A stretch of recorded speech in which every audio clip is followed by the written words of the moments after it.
ഈ പ്രസൻറ്റേഷനിലെ construction management and safety engineering എന്ന 5ാം സെമിസ്റ്റർ ഡിപ്ലോമ സിവിൽ എഞ്ചിനീയറിംഗ് കോഴ്സിൻ്റെ 2ാമത്തെ മോഡ്യൂളിനെ കുറിച്ചാണ് പ്രതിപാദിക്കുന്നത്. ഈ പ്രസൻറ്റേഷൻ നടത്തുന്നത് കേരള ഗവൺമെൻറ്റിൻ്റെ ഡിപ്ലോമ പ്രോഗ്രാമിൻ്റെ സിവിൽ എഞ്ചിനീയറിംഗ് ബ്രാഞ്ചിലെ construction management and safety engineering എന്ന വിഷയത്തെക്കുറിച്ചാണ്.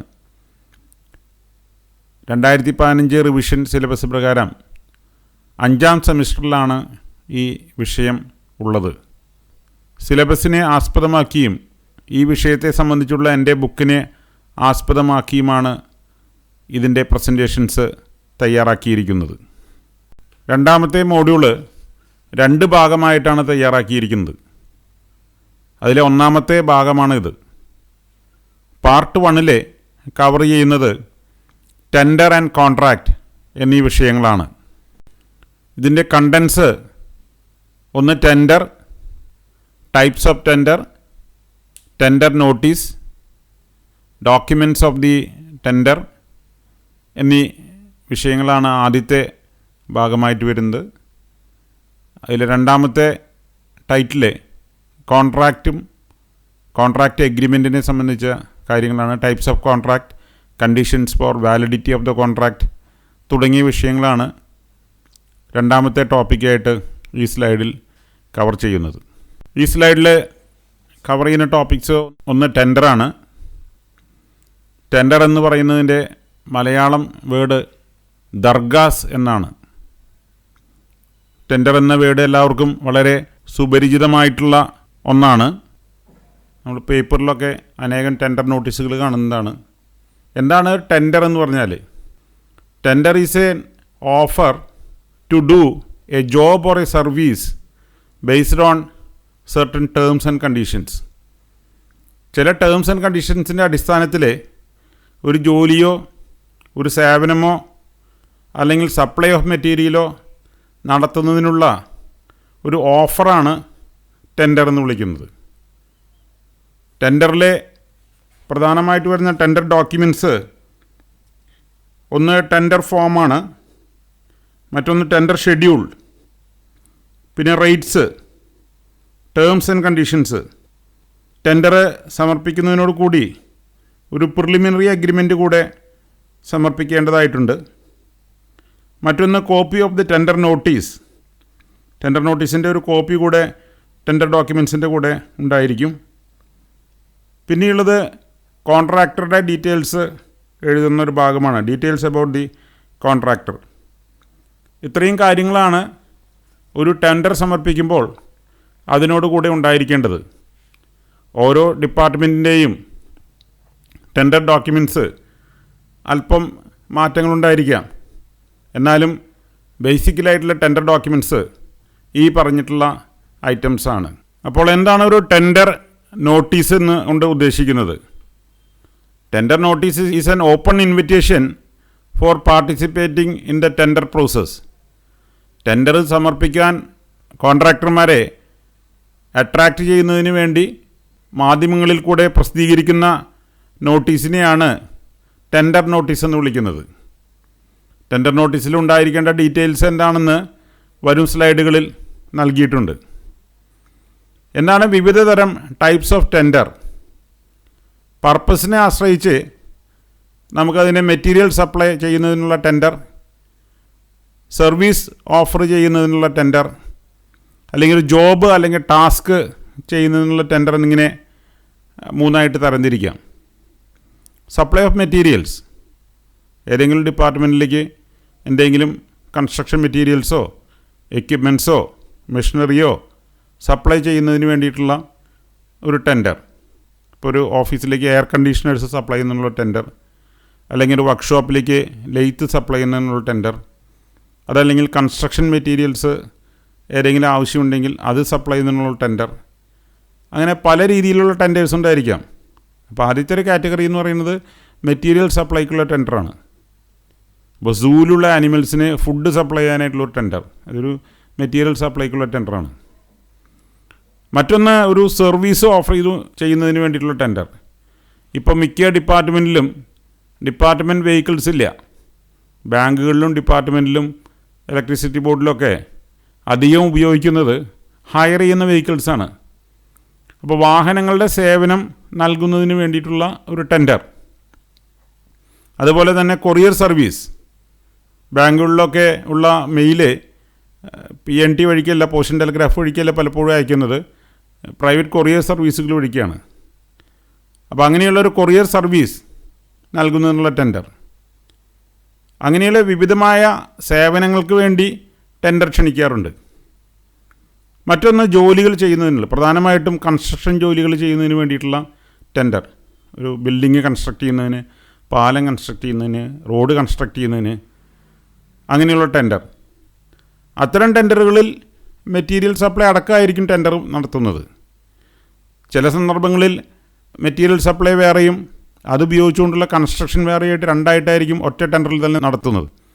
ഉദാഹരണമായി പറയുകയാണെങ്കിൽ റോഡ് വർക്കിന് കളക്ഷൻ ഓഫ് മെറ്റലിന് ഒരു പാർട്ടാണ്. റോഡ് വർക്കിന് ആവശ്യമായിട്ടുള്ള മെറ്റൽ കളക്ട് ചെയ്യുക എന്നുള്ളത് ഒരു പാർട്ടാണ്. അതേ മെറ്റൽ ഉപയോഗിച്ചുകൊണ്ട് അതിൻ്റെ ബിറ്റുമിനസ് പേയ്മെൻറ്റ് നടത്തുക എന്നുള്ളത് രണ്ടാമത്തെ ഒരു വർക്കായിട്ട്. അപ്പോൾ രണ്ട് ഇനം കൂടെ ഒറ്റ ടെൻഡറായിട്ടായിരിക്കും ചിലതരം ടെൻഡറുകളിൽ ക്ഷണിക്കുന്നത്. പക്ഷേ സാധാരണയായിട്ടുള്ള കൺസ്ട്രക്ഷൻ ആക്ടിവിറ്റികൾക്കെല്ലാം മെറ്റീരിയൽസ് ഉൾപ്പെടെയുള്ള ടെൻഡറിനാണ് ടെൻഡർ ക്ഷണിക്കുന്നത്. ആ ജോലി ചെയ്യുന്നതിന് ആവശ്യമായ മെറ്റീരിയൽ സപ്ലൈ ഉൾപ്പെടെയുള്ള ഇനങ്ങൾക്കാണ് ടെൻഡർ ക്ഷണിക്കുന്നത്. ആ വർക്കിൻ്റെ ഓരോ ഐറ്റത്തിനാണ് ചേർത്തുകൊണ്ടാണ് ടെൻഡർ ക്ഷണിക്കുന്നത്. അടുത്തത് ടെൻഡറിനെ നമുക്ക് മറ്റു രീതിയിൽ നമുക്ക് അതിൻ്റെ പർപ്പസ് അനുസരിച്ച് നമുക്ക് ക്ലാസിഫൈ ചെയ്യാം. ഒന്ന് പ്രീ ക്വാളിഫിക്കേഷൻ ടെൻഡറാണ്.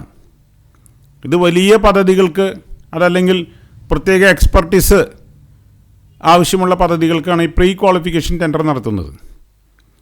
ഒരു ടെൻഡറിൽ പങ്കെടുക്കാൻ യോഗ്യരായ കോൺട്രാക്ടർമാരെ തിരഞ്ഞെടുക്കുന്നതിന് വേണ്ടിയിട്ട് നടത്തുന്ന ടെൻഡറിനെയാണ് പ്രീ ക്വാളിഫിക്കേഷൻ ടെൻഡർ എന്ന് വിളിക്കുന്നത്. അപ്പോൾ അതിന് കുറേ കണ്ടീഷൻസ് പറഞ്ഞിട്ടുണ്ടായിരിക്കും. കോൺട്രാക്ടറുടെ ആസ്തി എത്രയാണെന്ന് പറഞ്ഞിട്ടുണ്ടായിരിക്കും. എന്തൊക്കെ സ്പെഷ്യൽ എക്യുപ്മെൻറ്റ്സ് വേണമെന്ന് പറഞ്ഞിട്ടുണ്ടായിരിക്കും. ഇത്തരം ജോലികളിലെ മുൻപരിചയം നിഷ്കർഷിച്ചിട്ടുണ്ടായിരിക്കും. അവരുടെ ടെക്നിക്കൽ മാൻ പവർ എന്തുമാത്രമുണ്ടെന്ന് ആവശ്യപ്പെട്ടിട്ടുണ്ടായിരിക്കും. അപ്പോൾ ഇങ്ങനെ കോൺട്രാക്ടർമാരെ തിരഞ്ഞെടുക്കുന്നതിന് വേണ്ടിയുള്ള പ്രാരംഭ ടെൻഡറിനെയാണ് പ്രീ ക്വാളിഫിക്കേഷൻ ടെൻഡർ എന്ന് വിളിക്കുന്നത്. അതിൽ ക്വാളിഫൈ ചെയ്ത കോൺട്രാക്ടർമാർക്ക് മാത്രമേ യഥാർത്ഥ ടെൻഡറിൽ പങ്കെടുക്കുന്നതിനുള്ള അനുമതി ലഭിക്കുകയുള്ളൂ. ഇത് വൻകിട പ്രോജക്റ്റുകൾക്കും അതുപോലെ സ്പെഷ്യൽ സ്കില്ല് ആവശ്യമായിട്ടുള്ള പ്രോജക്റ്റുകൾക്കുമാണ് പ്രീ ക്വാളിഫിക്കേഷൻ ടെൻഡർ സാധാരണയായി നടത്തുന്നത്. അതിനുശേഷമാണ് ആ വർക്കിൻ്റെ റെഗുലർ ടെൻഡർ ആരംഭിക്കുന്നത്. അടുത്തത് റെഗുലർ ടെൻഡറാണ്. സാധാരണ നമ്മുടെ PWDയോ അതുപോലെ ഡിപ്പാർട്ട്മെൻറ്റുകളെല്ലാം വർക്കുകൾക്ക് വേണ്ടി വിളിക്കുന്നതിന് അതിന് റെഗുലർ ടെൻഡർ എന്നൊരു പേരിൽ നമ്മൾ വിളിക്കില്ല. സാധാരണ വർക്ക് എക്സിക്യൂട്ട് ചെയ്യുന്നതിന് അല്ലെങ്കിൽ മെറ്റീരിയൽ സപ്ലൈ ചെയ്യുന്നതിന് അല്ലെങ്കിൽ ഒരു സർവീസ് ഓഫർ ചെയ്യുന്നതിന് വേണ്ടിയിട്ടുള്ള ടെൻഡറിനെയാണ് നോർമലായിട്ട് നമ്മൾ ടെൻഡർ എന്നുകൊണ്ട് വിളിക്കുന്നത്. അതിനെ റെഗുലർ ടെൻഡർ എന്ന് ഇവിടെ വിവക്ഷിക്കുന്നു എന്നേ ഉള്ളൂ. അങ്ങനെ റെഗുലർ ടെൻഡർ എന്ന് പറഞ്ഞ് ഒരു പ്രത്യേക ക്ലാസിഫിക്കേഷൻ ഇല്ല. സാധാരണ മുൻപറഞ്ഞ വിവിധ ടെൻഡറുകളെയാണ് റെഗുലർ ടെൻഡർ എന്ന് വിളിക്കുന്നത്. മെറ്റീരിയൽ സപ്ലൈക്കുള്ളതോ സർവീസിനുള്ളതോ അല്ലെങ്കിൽ ഒരു ജോലി ചെയ്യുന്നതിനോ ഒരു ഓഫറായിട്ടുള്ള ടെൻഡറാണ് ഇതുകൊണ്ട് ഉദ്ദേശിക്കുന്നത്. അടുത്തൊന്ന് ഷോർട്ട് ടെൻഡറാണ്. ഷോർട്ട് ടെൻഡറും സാധാരണ ടെൻഡറും തമ്മിലുള്ള വ്യത്യാസം എന്ന് പറയുന്നത് ഷോർട്ട് ടെൻഡർ ഒരു ചുരുങ്ങിയ കാലയളവിനുള്ള ടെൻഡറാണ് ഷോർട്ട് ടെൻഡർ. മിക്കവാറും 6 മാസമോ അല്ലെങ്കിൽ 1 വർഷമൊക്കെ ആയിരിക്കും ഷോർട്ട് ടെൻഡർ ഉണ്ടായിരിക്കുന്നത്. വളരെ ചുരുങ്ങിയ കാലത്തിൻ്റെ ഉള്ളിൽ പൂർത്തീകരിക്കേണ്ട വർക്കുകൾക്ക്, ചെറിയ വർക്കുകൾക്കാണ് ഷോർട്ട് ടെൻഡർ വിളിക്കുന്നത്. പേര് സൂചിപ്പിക്കുന്നത് പോലെ തന്നെ അതിൻ്റെ ദൈർഘ്യം ഷോർട്ടായിരിക്കും, അതിൽ ഇൻവോൾവ് ചെയ്തിരിക്കുന്ന എമൗണ്ടും കുറവായിരിക്കും. മറ്റൊന്ന് ഗ്ലോബൽ ടെൻഡറാണ്. പ്രത്യേകിച്ച് നമ്മൾ വിദേശ സഹായങ്ങൾ എന്തെങ്കിലും സ്വീകരിക്കുന്നുണ്ടെങ്കിൽ IMFൻ്റെയോ വേൾഡ് ബാങ്കിൻ്റെയോ അതുപോലെയുള്ള മറ്റേതെങ്കിലും ഗ്ലോബൽ ഏജൻസികളുടെ ഫിനാൻസിങ് നമ്മൾ സ്വീകരിക്കുന്നുണ്ടെങ്കിൽ അതിൻ്റെ ആ ലോണിൻ്റെ ഭാഗമായിട്ടുള്ള കണ്ടീഷനായിരിക്കും ടെൻഡർ ആഗോള അടിസ്ഥാനത്തിൽ വിളിക്കണമെന്നുള്ളത്. സാധാരണ നമ്മൾ വിളിക്കുന്ന ടെൻഡറുകളിലെല്ലാം ഇന്ത്യൻ സിറ്റിസൻസിന് മാത്രമേ അല്ലെങ്കിൽ ഇന്ത്യയിലുള്ള സ്ഥാപനങ്ങൾക്ക് മാത്രമേ പങ്കെടുക്കാൻ സാധിക്കുകയുള്ളൂ. പക്ഷേ ചില വിദേശ സഹായങ്ങളുള്ള ടെൻഡറിൽ ഗ്ലോബൽ അടിസ്ഥാനത്തിലാണ്, ആഗോള അടിസ്ഥാനത്തിലാണ് ടെൻഡർ ക്ഷണിക്കുന്നത്. അപ്പോൾ വിദേശ കമ്പനികൾക്കും ഇത്തരം ടെൻഡറുകളിൽ പങ്കെടുക്കാമെന്നുള്ളതാണ് അതിൻ്റെ ഒരു പ്രത്യേകത. ഇന്ന് മിക്ക ടെൻഡറുകളും ഇ ടെൻഡറായിട്ടാണ് സമർപ്പിക്കുന്നത്. ഇ ടെൻഡർ എന്ന് പറഞ്ഞാൽ ഇലക്ട്രോണിക് ഫോമിലുള്ള ടെൻഡറായിട്ടാണ് സമർപ്പിക്കുന്നത്. ഓൺലൈനായിട്ടാണ് ടെൻഡർ സമർപ്പിക്കുന്നത്. അത് റെഗുലർ ടെൻഡറായാലും ഷോർട്ട് ടെൻഡറായാലും ഗ്ലോബൽ ടെൻഡറായാലും അത് ഇത്തരം ടെൻഡറുകളെല്ലാം തന്നെ ഒരു ഹാർഡ് കോപ്പി ആയിട്ട് അയക്കും. എന്നിരുന്നാലും അതിൻ്റെ ലീഗൽ പ്രൊസീജിയേഴ്സ് എല്ലാം ഈ ടെൻഡർ മുഖേനയാണ് അല്ലെങ്കിൽ ഓൺലൈനായിട്ടാണ് സമർപ്പിക്കുന്നത്. അപ്പോൾ ഈ ടെൻഡർ എന്ന് പറഞ്ഞാൽ പ്രത്യേക ഒരു വിഭാഗമല്ല. ഓൺലൈനായിട്ട് സമർപ്പിക്കുന്ന എല്ലാ ടെൻഡറുകളെയും നമുക്ക് ഈ ടെൻഡർ എന്ന് വിവക്ഷിക്കാം. മറ്റൊരു കാറ്റഗറി എന്ന് പറയുന്നത് കൊട്ടേഷനാണ്. കൊട്ടേഷൻ എന്ന് പറയുന്നതിൻ്റെ മിക്ക കണ്ടീഷൻസും ടെൻഡർ പോലെ തന്നെയാണ്. പക്ഷെ ചെറിയ എമൗണ്ട് വരുന്ന ഐറ്റത്തിനാണ് കൊട്ടേഷൻ ക്ഷണിക്കുന്നത്. നിലവിലുള്ള നിയമപ്രകാരം മിക്ക ഡിപ്പാർട്ട്മെൻറ്റുകളും 1,00,000 അതിൻ്റെ പരിധിയായിട്ട് നിശ്ചയിച്ചിരിക്കുന്നത്. 1,00,000 വരെ അതിൻ്റെ തുക വരുന്ന ഇനങ്ങൾക്ക് കൊട്ടേഷൻ വിളിച്ചാൽ മതി. അപ്പോൾ കൊട്ടേഷനും ടെൻഡർ തമ്മിലുള്ള പ്രധാനപ്പെട്ട വ്യത്യാസങ്ങൾ, ഒന്ന് എമൗണ്ട് വളരെ കുറവായിരിക്കുന്നുള്ളതാണ്. മറ്റൊന്ന് ഡ്യൂറേഷൻ ഓഫ് സപ്ലൈ, അല്ലെങ്കിൽ ആ ഡ്യൂറേഷൻ ഓഫ് ടെൻഡർ പീരീഡ് വളരെ ഷോർട്ടായിരിക്കും. ഏറ്റവും പ്രധാനപ്പെട്ട വിഷയമെന്ന് പറയുന്നത് അതിൻ്റെ EMD കാര്യങ്ങളെല്ലാം അടുത്ത ടോപ്പിക്കിൽ ഡിസ്കസ് ചെയ്യുന്നുണ്ട്. EMD എല്ലാം ഒരു നോമിനൽ എമൗണ്ട് മതിയായിരിക്കും. പിന്നീടുള്ള പ്രധാനപ്പെട്ട വ്യത്യാസം, ടെൻഡറും കൊട്ടേഷനും തമ്മിലുള്ള പ്രധാനപ്പെട്ട വ്യത്യാസം എന്ന് പറയുന്നത്, ടെൻഡറിന് കുറേ സ്റ്റിപ്പുലേറ്റഡ് ആയിട്ടുള്ള റൂൾസ് ഉണ്ട്. ടെൻഡർ എമൗണ്ട് അനുസരിച്ച് ഇത്ര നാഷണൽ ഡെയിലീസിൽ അല്ലെങ്കിൽ ഇത്ര സ്റ്റേറ്റ് സർക്കുലേഷനുള്ള പേപ്പേഴ്സിൽ ടെൻഡർ പബ്ലിഷ് ചെയ്യണമെന്നുണ്ട്. അതിന് മിനിമം ഇത്ര പീരിയഡ് ടെൻഡർ സബ്മിറ്റ് ചെയ്യാനായിട്ട് നൽകണമെന്നുണ്ട്. അങ്ങനെയുള്ള കുറേ കണ്ടീഷൻസ് ഉണ്ട്. ടെൻഡറിൻ്റേതായിട്ടുള്ള കുറേ നിയമങ്ങളുണ്ട്. പക്ഷേ കൊട്ടേഷനിൽ വൈഡ് പബ്ലിസിറ്റി എന്ന് പറയുന്നത് ത്രൂ ലോക്കൽ മീഡിയ മതി.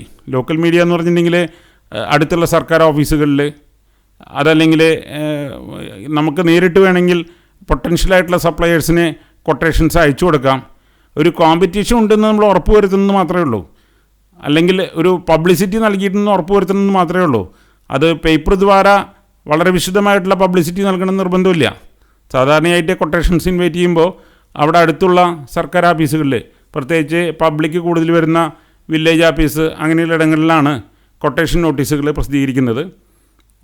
വേണമെങ്കിൽ നമുക്ക് പൊട്ടൻഷ്യലായിട്ടുള്ള കുറേ സപ്ലയേഴ്സിന് നമുക്ക് നേരിട്ട് കൊട്ടേഷൻ വേണമെങ്കിൽ അയച്ചു കൊടുക്കാം. കൊട്ടേഷൻ ഫോമിന് പ്രത്യേകിച്ച് വിലയില്ല. പക്ഷേ ടെൻഡർ ഫോമിനാണെങ്കിൽ പ്രത്യേകിച്ച് വില നിശ്ചയിച്ചിട്ടുണ്ട്. അപ്പോൾ ഇതാണ് ടെൻഡറും കൊട്ടേഷനും തമ്മിലുള്ള പ്രധാന വ്യത്യാസം. അടുത്തത് ടെൻഡർ നോട്ടീസാണ്. ടെൻഡർ നോട്ടീസിനെ കുറിച്ച് ഞാൻ മുന്നേ വിശദീകരിച്ചിരുന്നു. It is an open invitation for participating in a tender.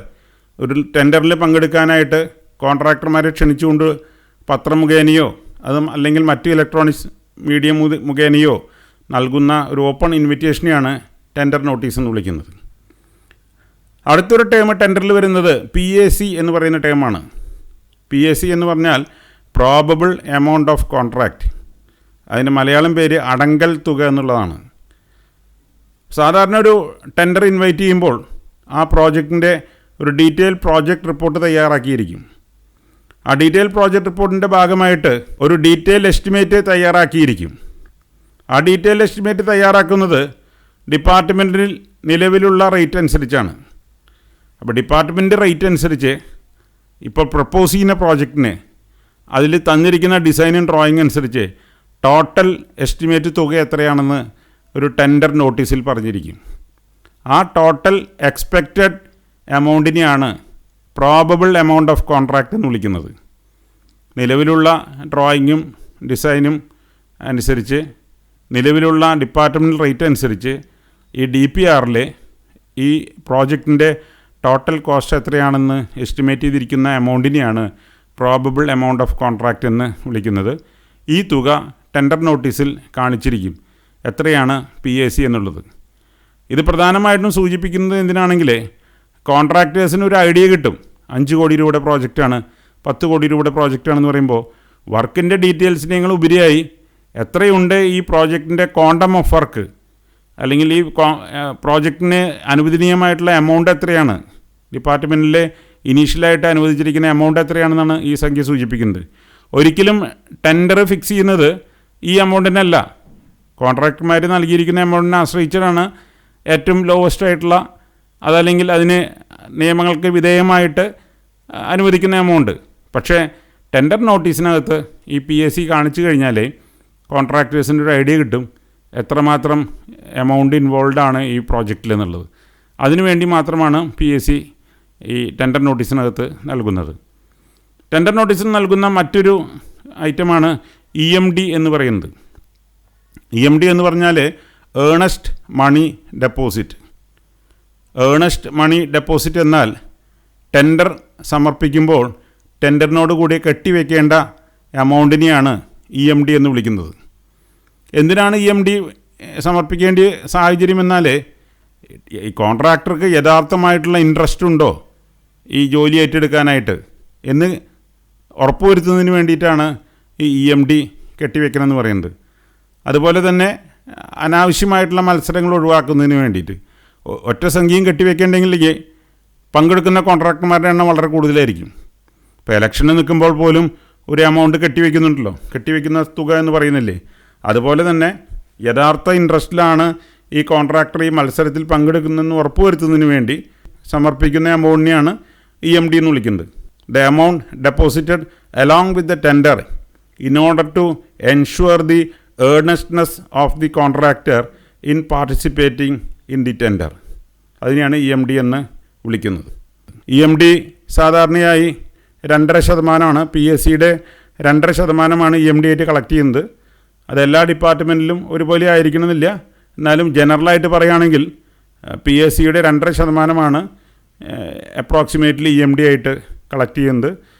EMD ക്യാഷായിട്ടല്ല മിക്ക സമയത്തും കളക്ട് ചെയ്യുന്നത്. കാരണം സെലക്ട് ചെയ്യാത്ത കോൺട്രാക്ടേഴ്സിൻ്റെ EMD എത്രയും പെട്ടെന്ന് തിരിച്ച് നൽകേണ്ടതാണ്.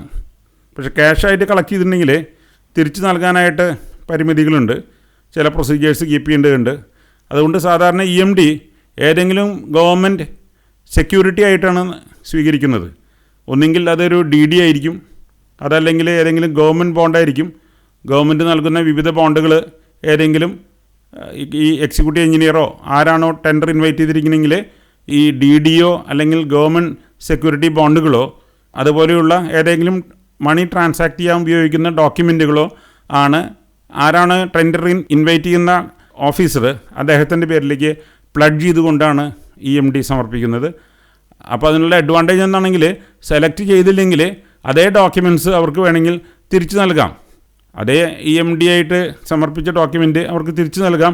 അപ്പോൾ ഇതേ ബോണ്ടുകളും ഇതേ സെക്യൂരിറ്റികളെല്ലാം അവർക്ക് അടുത്തൊരു വർക്കിൽ വേണമെങ്കിൽ EMD ആയിട്ട് സമർപ്പിക്കാം.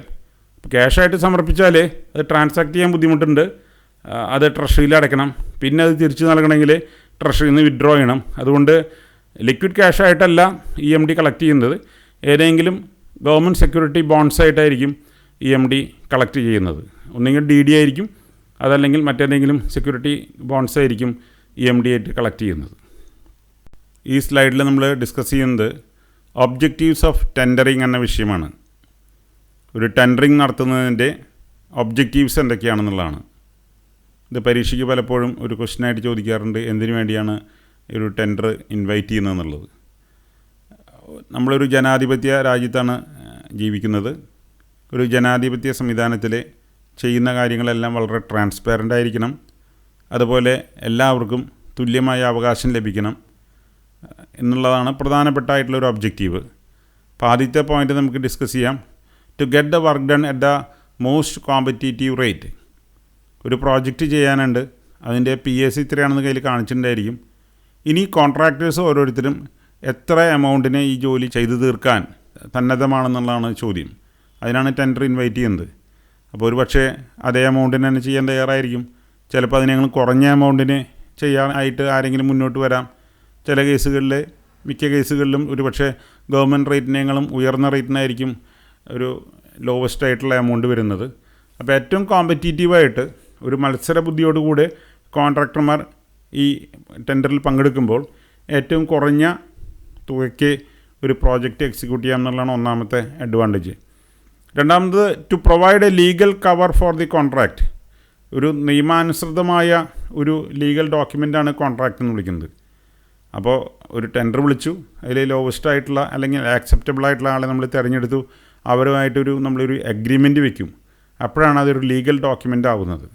അപ്പോൾ ടെൻഡർ നൽകിയ ഈ ജോലി ലീഗലൈസ് ചെയ്യാൻ വേണ്ടിയിട്ടാണ് ഒരു കോൺട്രാക്റ്റ് എക്സിക്യൂട്ട് ചെയ്യുന്നത്.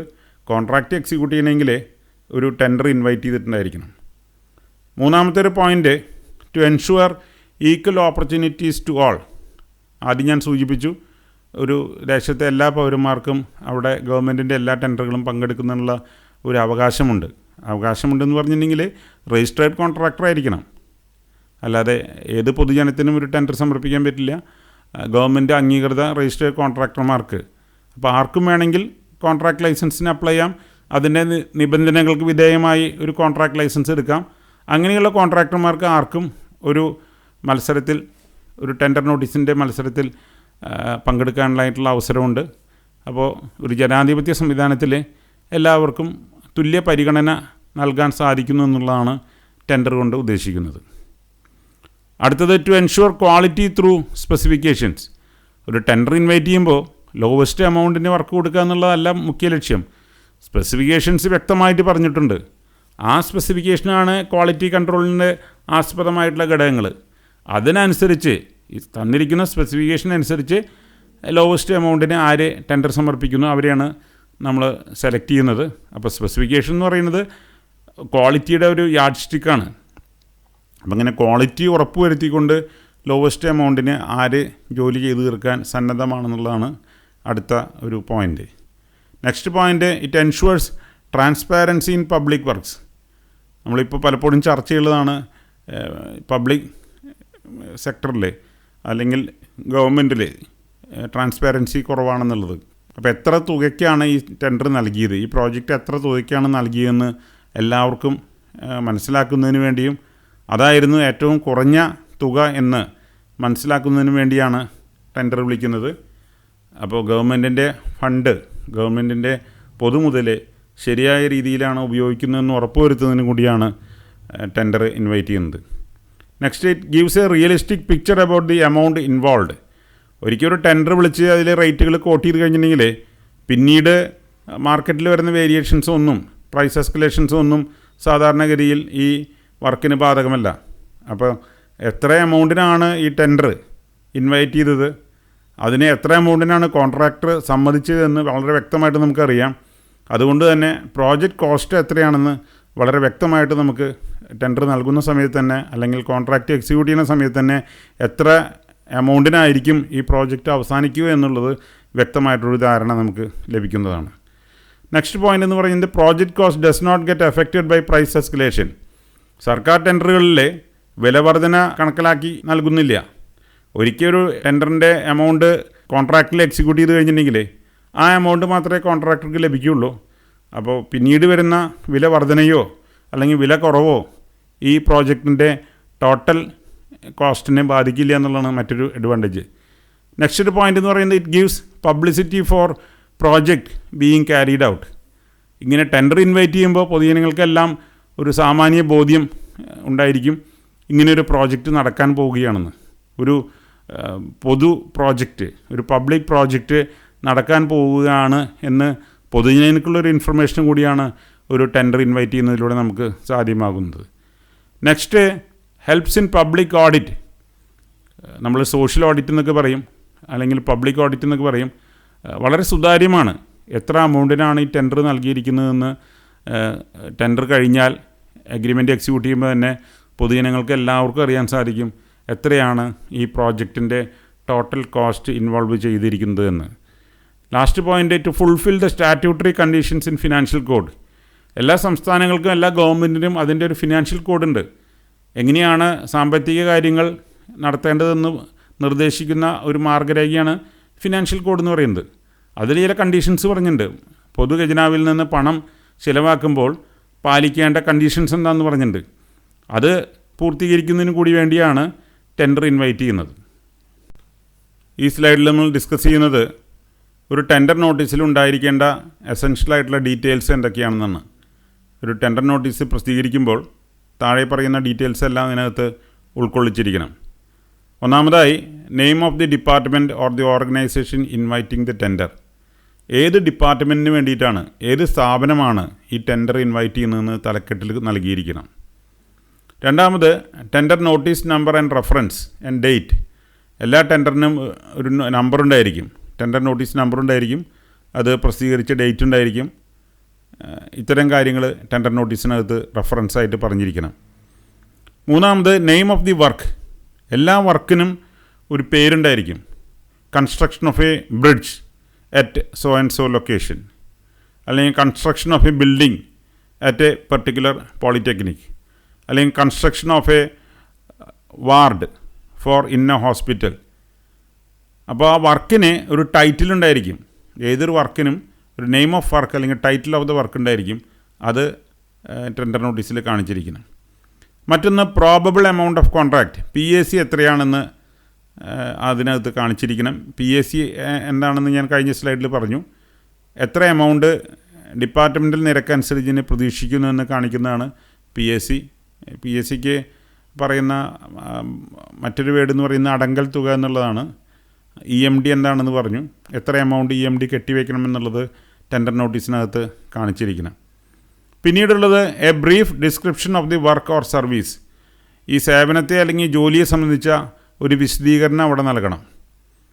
ഇപ്പോൾ മിൽമ പാല് വിതരണത്തിന് സർവീസാണ്, അതിന് വേണ്ടിയിട്ട് ടെൻഡർ ഇൻവൈറ്റ് ചെയ്യും.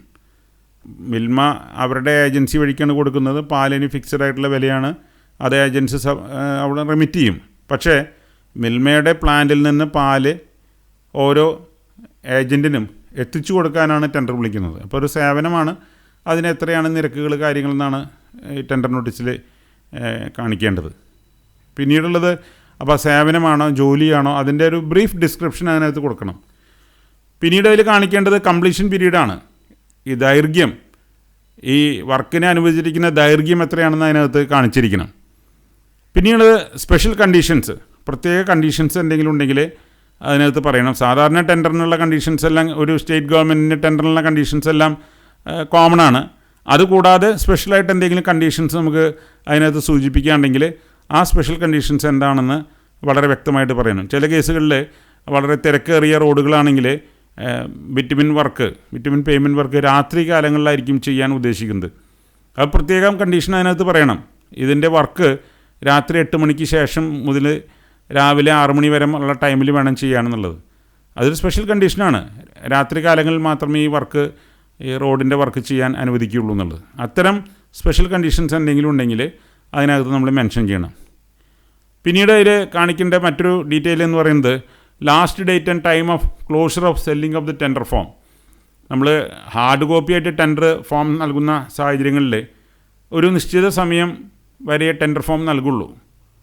ആ ടെൻഡർ ഫോം നൽകി കഴിഞ്ഞാൽ നെക്സ്റ്റ് ഡേ ആയിരിക്കും മിക്കവാറും അതിൻ്റെ ടെൻഡർ ആക്സെപ്റ്റ് ചെയ്യുന്ന ലാസ്റ്റ് ഡേറ്റ്. ഫോം സെല് ചെയ്യുന്ന ഒരു ലാസ്റ്റ് ഡേറ്റ് ഉണ്ടായിരിക്കും, ഫോം തിരിച്ചു വാങ്ങുന്ന ഒരു ലാസ്റ്റ് ഡേറ്റ് ഉണ്ടായിരിക്കും. അപ്പോൾ അതിൽ ഡേറ്റ് മാത്രമല്ല ടൈമും കൂടെ സ്പെസിഫൈ ചെയ്യും. ഡേറ്റ് മാത്രമല്ല, കോമ്പറ്റീറ്റീവായിട്ടുള്ള ഒരു പ്രോസസ്സ് ആയതുകൊണ്ട് ടൈമും കൂടെ അതിനകത്ത് മെൻഷൻ ചെയ്യും. അപ്പോൾ ഓഫീസിലൊക്കെ പോസ്റ്റിലായിട്ട് രജിസ്റ്റേർഡ് പോസ്റ്റൊക്കെ ടെൻഡർ വരുമ്പോൾ ആ പ്രിൻസിപ്പലോ അല്ലെങ്കിൽ ആ ഓഫീസിൻ്റെ ചാർജിലുള്ള ആളെ ടെൻഡർ രജിസ്റ്റേർഡ് ആയിട്ട് വരുന്ന ടെൻഡർ ആക്സെപ്റ്റ് ചെയ്യുമ്പോൾ ഡേറ്റും ടൈമും അതും എഴുതിയിട്ട് ഒപ്പിട്ടിട്ടാണ് ആ കവർ ആക്സെപ്റ്റ് ചെയ്യുന്നത്.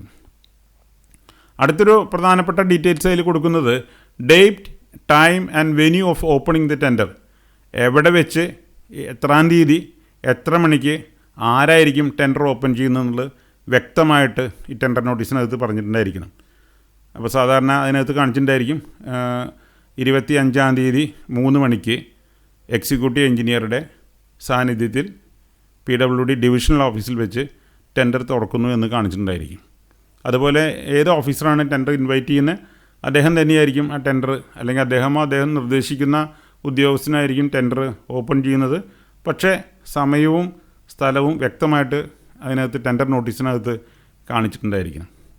അവസാനമായി കാണിക്കേണ്ട ഒരു ഡീറ്റെയിൽ എന്ന് പറയുന്നത് the designated officer who is inviting the tender and who is opening the tender.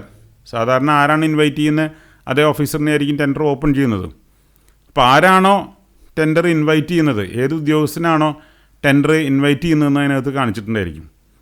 Tender notice നിങ്ങൾ ഒരെണ്ണം സംഘടിപ്പിച്ച് ഇത്തരം ഡീറ്റെയിൽസ് അതിൽ നിന്ന് വെരിഫൈ ചെയ്യണം. ഒരു പ്രോജക്റ്റ് വർക്കിൻ്റെ, ഒരു സിവിൽ പ്രോജക്റ്റ് വർക്കിൻ്റെ ടെൻഡർ നോട്ടീസ് ഏതെങ്കിലും ന്യൂസ് പേപ്പറിൽ പബ്ലിഷ് ചെയ്തിട്ടുണ്ടായിരിക്കും. അതിൻ്റെ ഒരു മാതൃക കളക്ട് ചെയ്തിട്ട് ഈ പറയുന്ന ഓരോ ഇനവും അതിനകത്ത് ഉൾക്കൊള്ളിച്ചിരിക്കുന്നത് എങ്ങനെയാണെന്ന് നിങ്ങൾ സ്റ്റുഡൻസ് ഓരോരുത്തരും അത് വെരിഫൈ ചെയ്യണം. പിന്നെ മിക്ക ടെൻഡറുകളും ഇൻവൈറ്റ് ചെയ്യുന്നത്, ഗവൺമെൻറ് ടെൻഡറുകളെല്ലാം ഇൻവൈറ്റ് ചെയ്യുന്നത് on and behalf of the governor of state അല്ലെങ്കിൽ on and behalf of the president of India എന്നുള്ളതായിരിക്കും. കാരണം ഒരു സംസ്ഥാനത്തിൻ്റെ മേലധികാരി എന്ന് പറയുന്നത് ഗവർണറാണ്. അതുപോലെ നമ്മുടെ രാജ്യത്തിൻ്റെ ഏറ്റവും പ്രഥമ പൗരൻ അല്ലെങ്കിൽ രാജ്യത്തിൻ്റെ ഭരണാധികാരി എന്ന് പറയുന്നത് പ്രസിഡൻ്റാണ്. അപ്പോൾ ഇന്ത്യൻ പ്രസിഡൻ്റ്, ഇപ്പോൾ സെൻട്രൽ PWD ആണെങ്കിൽ ടെൻഡർ ഇൻവൈറ്റ് ചെയ്യുമ്പോൾ ഇന്ത്യൻ പ്രസിഡൻറ്റിന് വേണ്ടി ഇന്ന ഡിവിഷൻ എക്സിക്യൂട്ടീവ് എഞ്ചിനീയർ എന്നായിരിക്കും കൊടുക്കുന്നത്. സംസ്ഥാനങ്ങൾക്ക് വേണ്ടിയാണെങ്കിൽ കേരള ഗവർണർക്ക് വേണ്ടി ബിൽഡിങ്സ് എക്സിക്യൂട്ടീവ് എഞ്ചിനീയർ എന്ന് പറഞ്ഞിട്ടായിരിക്കും ടെൻഡർ ഇൻവൈറ്റ് ചെയ്യുന്നത്. ഹെഡ് ഓഫ് ദ സ്റ്റേറ്റ് അല്ലെങ്കിൽ ഹെഡ് ഓഫ് ദ നേഷൻ, അതിന് വേണ്ടിയിട്ട് പ്രതിനിധിയായിട്ടാണ് എക്സിക്യൂട്ടീവ് എഞ്ചിനീയറോ അതല്ലെങ്കിൽ നിർദ്ദിഷ്ട ഉദ്യോഗസ്ഥനോ ടെൻഡർ ഇൻവൈറ്റ് ചെയ്യുന്നത്. ഈ സ്ലൈഡിൽ നമ്മൾ ഡിസ്കസ് ചെയ്യുന്നത് പ്രൊസീജിയർ ഫോർ ഓപ്പണിംഗ് ദ ടെൻഡറാണ്. ഒരു ടെൻഡർ തുറക്കുന്നതിനുള്ള നടപടിക്രമങ്ങൾ എന്തൊക്കെയാണെന്ന് ഈ സ്ലൈഡിൽ നമ്മൾ ഡിസ്കസ് ചെയ്യുന്നത്. ഇലക്ട്രോണിക് ഫോമുള്ള ടെൻഡറാണെങ്കിൽ അതിൻ്റെ പ്രൊസീജിയർ ഒരു ഇലക്ട്രോണിക് പ്രൊസീജിയറായിരിക്കും. പാസ്വേഡ് ഉപയോഗിച്ചിട്ടായിരിക്കും ടെൻഡർ ഓപ്പൺ ചെയ്യുന്നത്.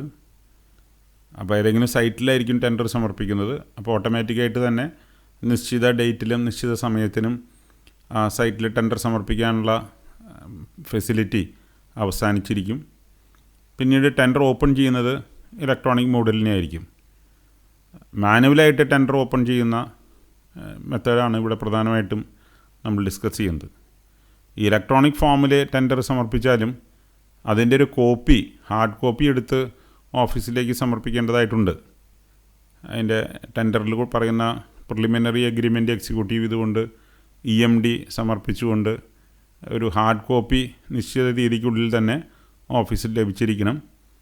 ഈ ടെൻഡറിങ് നടത്തുന്നതിൻ്റെ പ്രധാനപ്പെട്ട ഒരു ഉദ്ദേശമെന്ന് പറയുന്നത് വൈഡായിട്ട് കോൺട്രാക്ടേഴ്സിന് എവിടെ ഇരുന്നിട്ടും ടെൻഡർ സമർപ്പിക്കാനായിട്ടുള്ള ഒരു ഫെസിലിറ്റി നൽകാൻ വേണ്ടിയിട്ടാണ് ഈ ടെൻഡറിങ് നടത്തുന്നത്.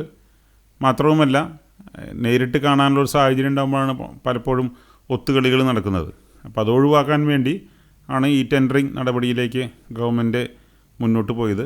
അഴിമതിക്കുള്ള സാധ്യതകൾ ടെൻഡറിങ് പ്രോസസ്സിൽ തന്നെ ഉത്ഭവിക്കുന്ന ചില സാധ്യതകൾ ഒഴിവാക്കുന്നതിന് വേണ്ടിയാണ് ഈ ടെൻഡറിങ് ചെയ്യുന്നത്. അതിപ്പോൾ ഡിജിറ്റൽ ഫോമിൽ തന്നെ ആയിരിക്കും ഓപ്പൺ ചെയ്യുന്നത്. ഫിസിക്കൽ പ്രോസസ്സിൽ ഓപ്പൺ ചെയ്യുമ്പോഴുള്ള പ്രൊസീജിയേഴ്സ് നമുക്കിവിടെ ഡിസ്കസ് ചെയ്യാം.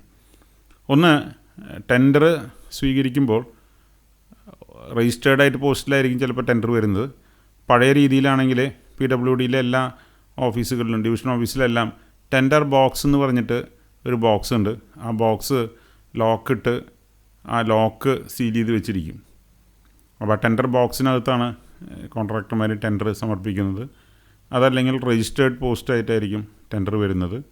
രജിസ്റ്റേർഡ് പോസ്റ്റായിട്ട് വരുമ്പോൾ ടെൻഡർ വരുമ്പോൾ അത് സ്വീകരിക്കുന്ന ഡേറ്റും ടൈമും അതിന് മുകളിൽ രേഖപ്പെടുത്തിയിരിക്കും. ബോക്സിനകത്തുള്ള ടെൻഡറിലാണ് സ്വീകരിക്കുന്നതെങ്കിൽ ആ നിശ്ചിത സമയത്ത് ബോക്സ് ക്ലോസ് ചെയ്യുകയും ആ ബോക്സ് കോൺട്രാക്ടർമാരുടെ സാന്നിധ്യത്തിലായിരിക്കും പിന്നീട് തുറക്കുന്നത്. സോ ബോക്സ് ഓപ്പൺ ചെയ്തു, ടെൻഡറുകളെല്ലാം പുറത്തു വെച്ചു, അല്ലെങ്കിൽ രജിസ്റ്റേർഡായിട്ട് കിട്ടിയിട്ടുള്ള ടെൻഡറുകളെല്ലാം കളക്ട് ചെയ്തു. അങ്ങനെ ആ കവറുകളെല്ലാം പുറത്തെടുത്തതിന് ശേഷം before opening the tender all the tenders received must be serially numbered. അപ്പോൾ ആദ്യം എണ്ണി നോക്കും എത്ര ടെൻഡറുകളുണ്ടെന്ന്, സ്വീകരിച്ചിട്ടുള്ള ടെൻഡറുകൾ എത്ര ഉണ്ടെന്ന് നോക്കും. അപ്പോൾ 5 ടെൻഡറുകളാണ് സമർപ്പിച്ചിട്ടുള്ളതെങ്കിൽ റാൻഡമായിട്ട്, അതിന് പ്രത്യേകിച്ച് ക്രമമൊന്നുമില്ല, ആദ്യം ലഭിച്ചത് ആദ്യമൊന്നുമില്ല, ബോക്സിനകത്ത് എല്ലാം കൂടി ലഭിച്ചതായിരിക്കും, അതല്ലെങ്കിൽ രജിസ്റ്റേർഡായിട്ട് പല ദിവസങ്ങളിൽ ലഭിച്ചിട്ടുള്ളതായിരിക്കും. ആ ടെൻഡറുകളെല്ലാം ടോട്ടൽ ടെൻഡറിൻ്റെ എണ്ണം 5 ആണെങ്കിൽ 1/5, 2/5, 3/5, 4/5, 5/5 എന്ന് പറഞ്ഞിങ്ങനെ നമ്പർ ഇടും. അപ്പോൾ അതിൽ അങ്ങനെ നമ്പർ ഇടുന്നതിൻ്റെ ഉദ്ദേശം വെറുതെ 1, 2, 3, 4, 5 ഇടുന്നതിന് ഉപരിയായിട്ട് ഇങ്ങനെ നമ്പർ ഇടുന്നതിൻ്റെ ഉദ്ദേശം എല്ലാ കോൺട്രാക്ടേഴ്സിനും ബോധ്യമായി 5 ടെൻഡറാണ് ടോട്ടലുള്ളതെന്നുള്ളത്. അതല്ലെങ്കിൽ നാളെ 6ാമത് ഒരു ടെൻഡർ മറ്റേതെങ്കിലും രീതിയിൽ ഇതിനകത്ത് ഇൻസേർട്ട് ചെയ്യാനായിട്ട് ഒരു ശ്രമം നടന്നുകൂടായില്ല. അപ്പോൾ അത് ഒഴിവാക്കുന്നതിന് വേണ്ടിയിട്ടാണ് എത്ര ടെൻഡർ ടോട്ടലുണ്ട് എന്നുള്ളതിൻ്റെ അടിസ്ഥാനത്തിൽ 1/5, 2/5, 3/5, 4/5 എന്നിങ്ങനെ നമ്പർ ഇടുന്നത്. അപ്പോൾ ടോട്ടൽ ടെൻഡറുകളിൽ എത്രാമത്തെ ടെൻഡറാണ് ഈ കവർ എന്നുള്ളതാണ് ആദ്യം നമ്മൾ നമ്പർ ചെയ്യുമ്പോൾ ഉദ്ദേശിക്കുന്നത്. Then open only by the designator officer at the time and venue. ആർക്കും ഇതങ്ങനെ ഓപ്പൺ ചെയ്യാനുള്ള അവകാശമില്ല. ആരാണോ ഇതിനെ ചുമതലപ്പെടുത്തിയിരിക്കുന്നത് അദ്ദേഹം തന്നെ പറഞ്ഞ സമയത്തും പറഞ്ഞ വെന്യൂവിലും വേണം ഓപ്പൺ ചെയ്യാനായിട്ട്. ഈ ടൈമിനും വെന്യൂവിനും പ്രധാനമുള്ളത് എന്താണെങ്കിൽ കോൺട്രാക്ടേഴ്സ് അവിടെ പ്രസൻ്റ് ആയിരിക്കും. അതാണ് അടുത്ത പോയിന്റിൽ പറയുന്നത്. Cover should be open in the presence of contractors present. Contractors വന്നില്ലെങ്കിലും നിശ്ചിത സമയത്തിന് നമുക്ക് ടെൻഡർ ഓപ്പൺ ചെയ്യാം. കോൺട്രാക്ടേഴ്സ് അവിടെ സന്നിധരാണെങ്കിൽ അവരുടെ പ്രസൻസിൽ വേണം കവറുകൾ ഓപ്പൺ ചെയ്യാനായിട്ട്. അപ്പോൾ സമയത്തിന് തന്നെ ഓപ്പൺ ചെയ്യാവോ? ഡേറ്റും സമയം വളരെ ഇമ്പോർട്ടൻ്റ് ആണ്. അത് ഓപ്പൺ ചെയ്യാനായിട്ട് ആരാണോ ഉത്തരവാദപ്പെടുത്തിയിരിക്കുന്നത് അദ്ദേഹം മാത്രമേ ആ കവർ ഓപ്പൺ ചെയ്യാൻ പാടുള്ളൂ. It should be serially numbered and open without damaging the seal. Serially number ചെയ്യണമെന്നുള്ളത് ആദ്യം പറഞ്ഞു. അങ്ങനെ സീരിയൽ നമ്പർ ചെയ്ത് കഴിഞ്ഞിട്ടുണ്ടെങ്കിൽ 5 എണ്ണമാണെങ്കിൽ ആദ്യത്തെ സീരിയൽ നമ്പർ 1/5 എന്ന് പറഞ്ഞാൽ കവർ എടുക്കുന്നു. ആ കവർ എടുത്തിട്ട് അത് അരക്ക് വെച്ച് സീൽ ചെയ്തിട്ടുണ്ടായിരിക്കും. അപ്പോൾ ആ സീല് ഡാമേജ് ചെയ്യാത്ത രീതിയിൽ അതിൻ്റെ എഡ്ജ് കത്തര കൊണ്ട് കട്ട് ചെയ്യുകയാണ് ചെയ്യുക. ഒരിക്കലും ടെൻഡർ കവർ തോന്നിയതുപോലെ പൊളിച്ച് വികലമാക്കാൻ പാടില്ല. അതിൻ്റെ പ്രധാനപ്പെട്ട കാരണം എന്താണെങ്കിൽ ഈ ടെൻഡർ സമർപ്പിച്ച കവറ് നമ്മൾ ഓപ്പൺ ചെയ്തതിന് ശേഷം ടെൻഡറിനോട് കൂടെ തുന്നി കൂട്ടേണ്ടതാണ്.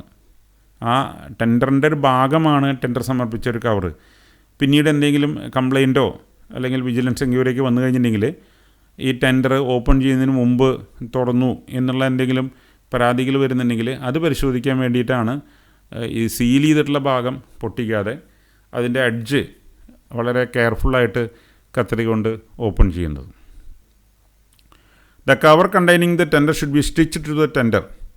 പൊട്ടിച്ച് കഴിഞ്ഞിട്ടുണ്ടെങ്കിൽ ഉടനെ തന്നെ ഈ സീരിയൽ നമ്പർ എഴുതിയ കവർ ആ ടെൻഡറിനോട് കൂടെ ചേർത്ത് വെച്ച് അത് പ്രോപ്പറായിട്ട് സ്റ്റിച്ച് ചെയ്യും.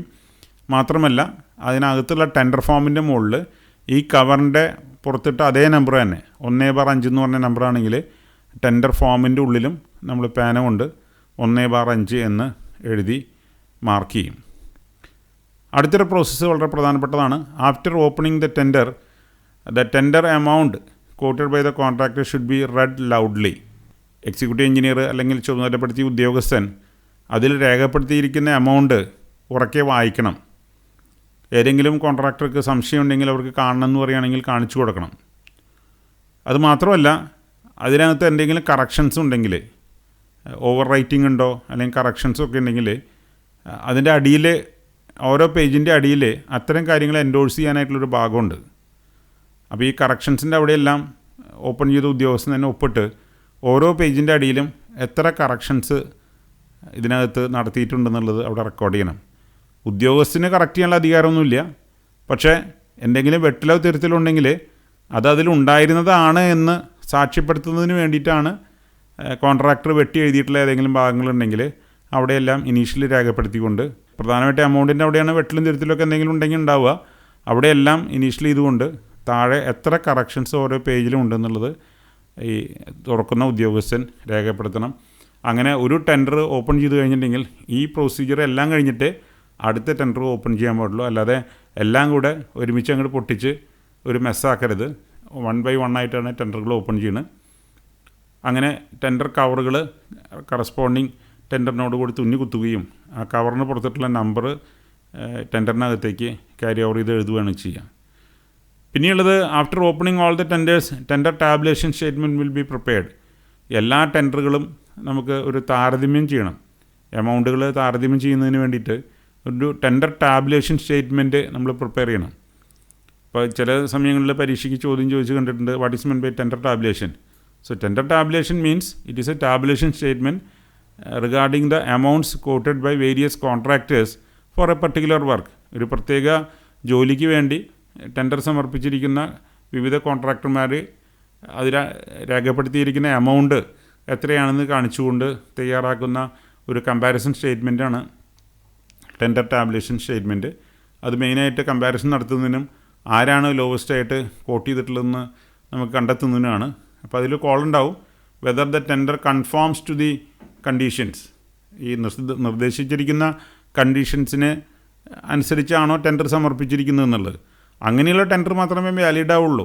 കണ്ടീഷൻസ് പൂർത്തീകരിക്കാതെ സമർപ്പിച്ചിരിക്കുന്ന ടെൻഡറുകൾ നമ്മൾ കൺസിഡർ ചെയ്യുന്നില്ല. അതിൽ ടാബുലേഷൻ സ്റ്റേറ്റ്മെൻറ്റിൽ വരും, അതിനകത്ത് പ്രത്യേകം റിമാർക്സിൽ എഴുതും this tender does not comply with the conditions. ഒരു ഉദാഹരണം പറയുകയാണെങ്കിൽ EMD സമർപ്പിച്ചിട്ടില്ല, ടെൻഡർ ഫോം മാത്രമേ സമർപ്പിച്ചിട്ടുള്ളൂ, EMD സമർപ്പിച്ചിട്ടില്ലെങ്കിൽ അത്തരം ടെൻഡറുകൾ വാലിഡ് ആവില്ല. അടുത്തൊരു point, EMD of those not likely to be selected should be refunded. അപ്പോൾ അതിൽ ഏറ്റവും ലോവസ്റ്റ് ആയിട്ടുള്ളൊരു ആരാണ് കോട്ട് ചെയ്തിരിക്കുന്നത്, അതല്ലെങ്കിൽ രണ്ട് പേര് വളരെ അടുത്തടുത്താണ് എമൗണ്ട് കോട്ട് ചെയ്തിട്ടുണ്ടെങ്കിൽ സെലക്ട് ചെയ്യാൻ സാധ്യതയുള്ളവരുടെ മാത്രം EMD അവിടെ താൽക്കാലികമായി നിലനിർത്തിക്കൊണ്ട് ബാക്കിയുള്ളവരുടെ എല്ലാം EMD അന്ന് തന്നെ വേണമെങ്കിൽ റിലീസ് ചെയ്ത് കൊടുക്കാം. സെയിം ഡേ തന്നെ വേണമെങ്കിൽ റിലീസ് കൊടുക്കാം, അല്ലെങ്കിൽ നെക്സ്റ്റ് ഡേ വേണമെങ്കിൽ റിലീസ് ചെയ്ത് കൊടുക്കാം. നമ്മളിപ്പോൾ 2-3 പേരുടെ തൽക്കാലത്തേക്ക് അവിടെ ഹോൾഡ് ചെയ്തിട്ടുണ്ടെങ്കിൽ ആരെയാണോ സെലക്ട് ചെയ്യുന്നത് അവരൊഴികെ ബാക്കിയുള്ളവരുടെ EMD കൺസേൺഡ് ഓഫീസർ റീഫണ്ട് ചെയ്യണം. റീഫണ്ട് ചെയ്യാന്ന് പറഞ്ഞാൽ ആ ഡോക്യുമെൻ്റ് എക്സിക്യൂട്ടീവ് എഞ്ചിനീയറുടെ പേരിൽ പ്ലഡ്ജ് ചെയ്ത് കൊടുത്തിട്ടുള്ളതാണെങ്കിൽ ആ പ്ലഡ്ജിങ് ക്യാൻസൽ ചെയ്തുകൊണ്ട് അവരുടെ നിന്ന് റെസിറ്റ് വാങ്ങിക്കൊണ്ട് ഈ തന്നിരിക്കുന്ന ഡോക്യുമെൻറ്റ്സ് അവർക്ക് തിരിച്ചു നൽകാം. മറ്റൊരു വേർഡ് നെഗോസിയേഷൻ എന്നുള്ളതാണ്. അത് എല്ലാ ടെൻഡറിലും നെഗോസിയേഷൻ ചിലപ്പോൾ കണ്ടീഷൻസ് ഉൾപ്പെടുത്തിയിട്ടുണ്ടാവില്ല, പക്ഷേ മിക്ക ടെൻഡറുകളിലും പ്രത്യേകിച്ച് പ്രൈവറ്റ് ഓർഗനൈസേഷൻസിൻ്റെ ടെൻഡറിലെല്ലാം നെഗോസിയേഷൻ എന്നൊരു വേർഡ് അതിനകത്ത് ഉണ്ടായിരിക്കും. നെഗോസിയേഷൻ എന്ന് പറഞ്ഞിട്ടുണ്ടെങ്കിൽ കോൺട്രാക്ടർക്ക് പല കാര്യത്തിൽ സംശയങ്ങളുണ്ടായിരിക്കും, അത് ദൂരീകരിക്കേണ്ട ആവശ്യമുണ്ടാവും. അതുപോലെ ഈ കൺസേൺഡ് ഓഫീസർക്ക് ചില കാര്യങ്ങളിൽ ക്ലാരിഫിക്കേഷൻ ആവശ്യമുണ്ടായിരിക്കും. ചില സന്ദർഭങ്ങളിൽ 2 കോൺട്രാക്ടർമാർ വളരെ നെക്ക് ആൻഡ് നെക്ക്, വളരെ അടുത്ത എമൗണ്ട്, വളരെ ക്ലോസറായിട്ടുള്ള എമൗണ്ട് കോട്ട് ചെയ്തിട്ടുണ്ടായിരിക്കും, വളരെ നോമിനലായിട്ടുള്ള വ്യത്യാസം ഉണ്ടായിരിക്കുള്ളൂ. അപ്പോൾ അത്തരം സാഹചര്യങ്ങളിൽ കോൺട്രാക്ടേഴ്സായിട്ടൊരു ഒഫീഷ്യലായിട്ട് നടത്തുന്ന ഒരു ചർച്ചേനെയാണ് നെഗോസിയേഷൻ എന്ന് വിളിക്കുന്നത്. Negotiation is N official talk conducted with a contractor with giving proper notice to give some clarifications regarding specification or any other conditions or regarding the rates quoted by them. അപ്പോൾ അവർ കൊടുത്തിരിക്കുന്ന റേറ്റ്സിലോ അല്ലെങ്കിൽ അവർ പറഞ്ഞിരിക്കുന്ന കണ്ടീഷൻസിലോ എന്തെങ്കിലും ചർച്ചകൾ ആവശ്യമുണ്ടെങ്കിൽ notice നൽകിക്കൊണ്ട് ഒഫീഷ്യലായിട്ട് നടത്തുന്ന ഒരു ചർച്ചേനെയാണ്, ഒരു ഡിസ്കഷനെയാണ് നെഗോസിയേഷൻ എന്ന് വിളിക്കുന്നത്. Sometimes some extra clarification will be required. ചില കാര്യങ്ങളിൽ പ്രത്യേക വിശദീകരണം നമുക്ക് ആവശ്യമായിട്ട് വേണ്ടി വരും. അത്തരം കാര്യങ്ങളും നമുക്ക് ഈ നെഗോസിയേഷനിൽ നമുക്ക് ആവശ്യപ്പെടാം. അപ്പോൾ അത്തരം നെഗോസിയേഷൻ നടക്കുമ്പോൾ ചർച്ചയിൽ വന്ന കാര്യങ്ങളെല്ലാം ലീഗൽ ഡോക്യുമെൻ്റ് ആവാൻ വേണ്ടിയിട്ട് അത് പ്രോപ്പർ ഫോമിൽ തന്നെ സമർപ്പിക്കണം.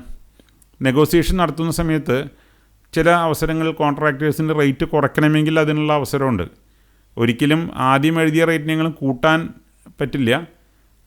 അതിൽ ഓൾറെഡി കോട്ട് ചെയ്തിട്ടുള്ള എമൗണ്ട് വളരെ ക്ലോസ്ഡ് ആണെങ്കിൽ വേണമെങ്കിൽ അവർക്ക് വേണമെങ്കിൽ കുറയ്ക്കാനുള്ള ഒരു അവസരം കൂടെ നെഗോസിയേഷൻ മുഖേന ലഭിക്കും. അങ്ങനെ നടത്തുന്ന ചർച്ചകളെയാണ് നെഗോസിയേഷൻ വിളിക്കുന്നത്. അപ്പോൾ നെഗോസിയേഷൻ വിളിക്കുമ്പോൾ എല്ലാ കോൺട്രാക്ടേഴ്സിനെയും വിളിക്കണമെന്നില്ല.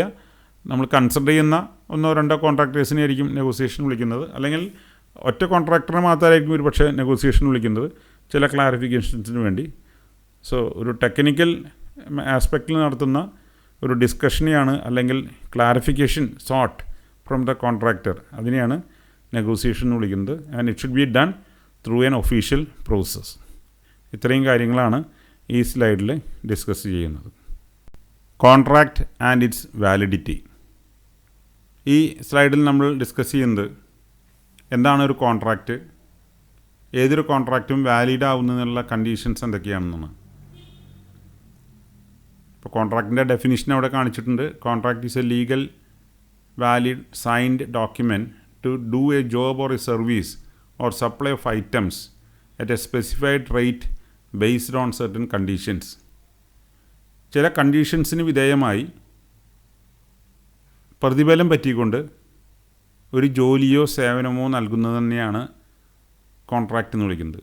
അങ്ങനെ ഒരു സേവനം നൽകാമെന്ന് സമ്മതിച്ചുകൊണ്ടുള്ള ഒരു സമ്മതപത്രത്തെയാണ് കോൺട്രാക്റ്റ് എന്ന് വിളിക്കുന്നത്.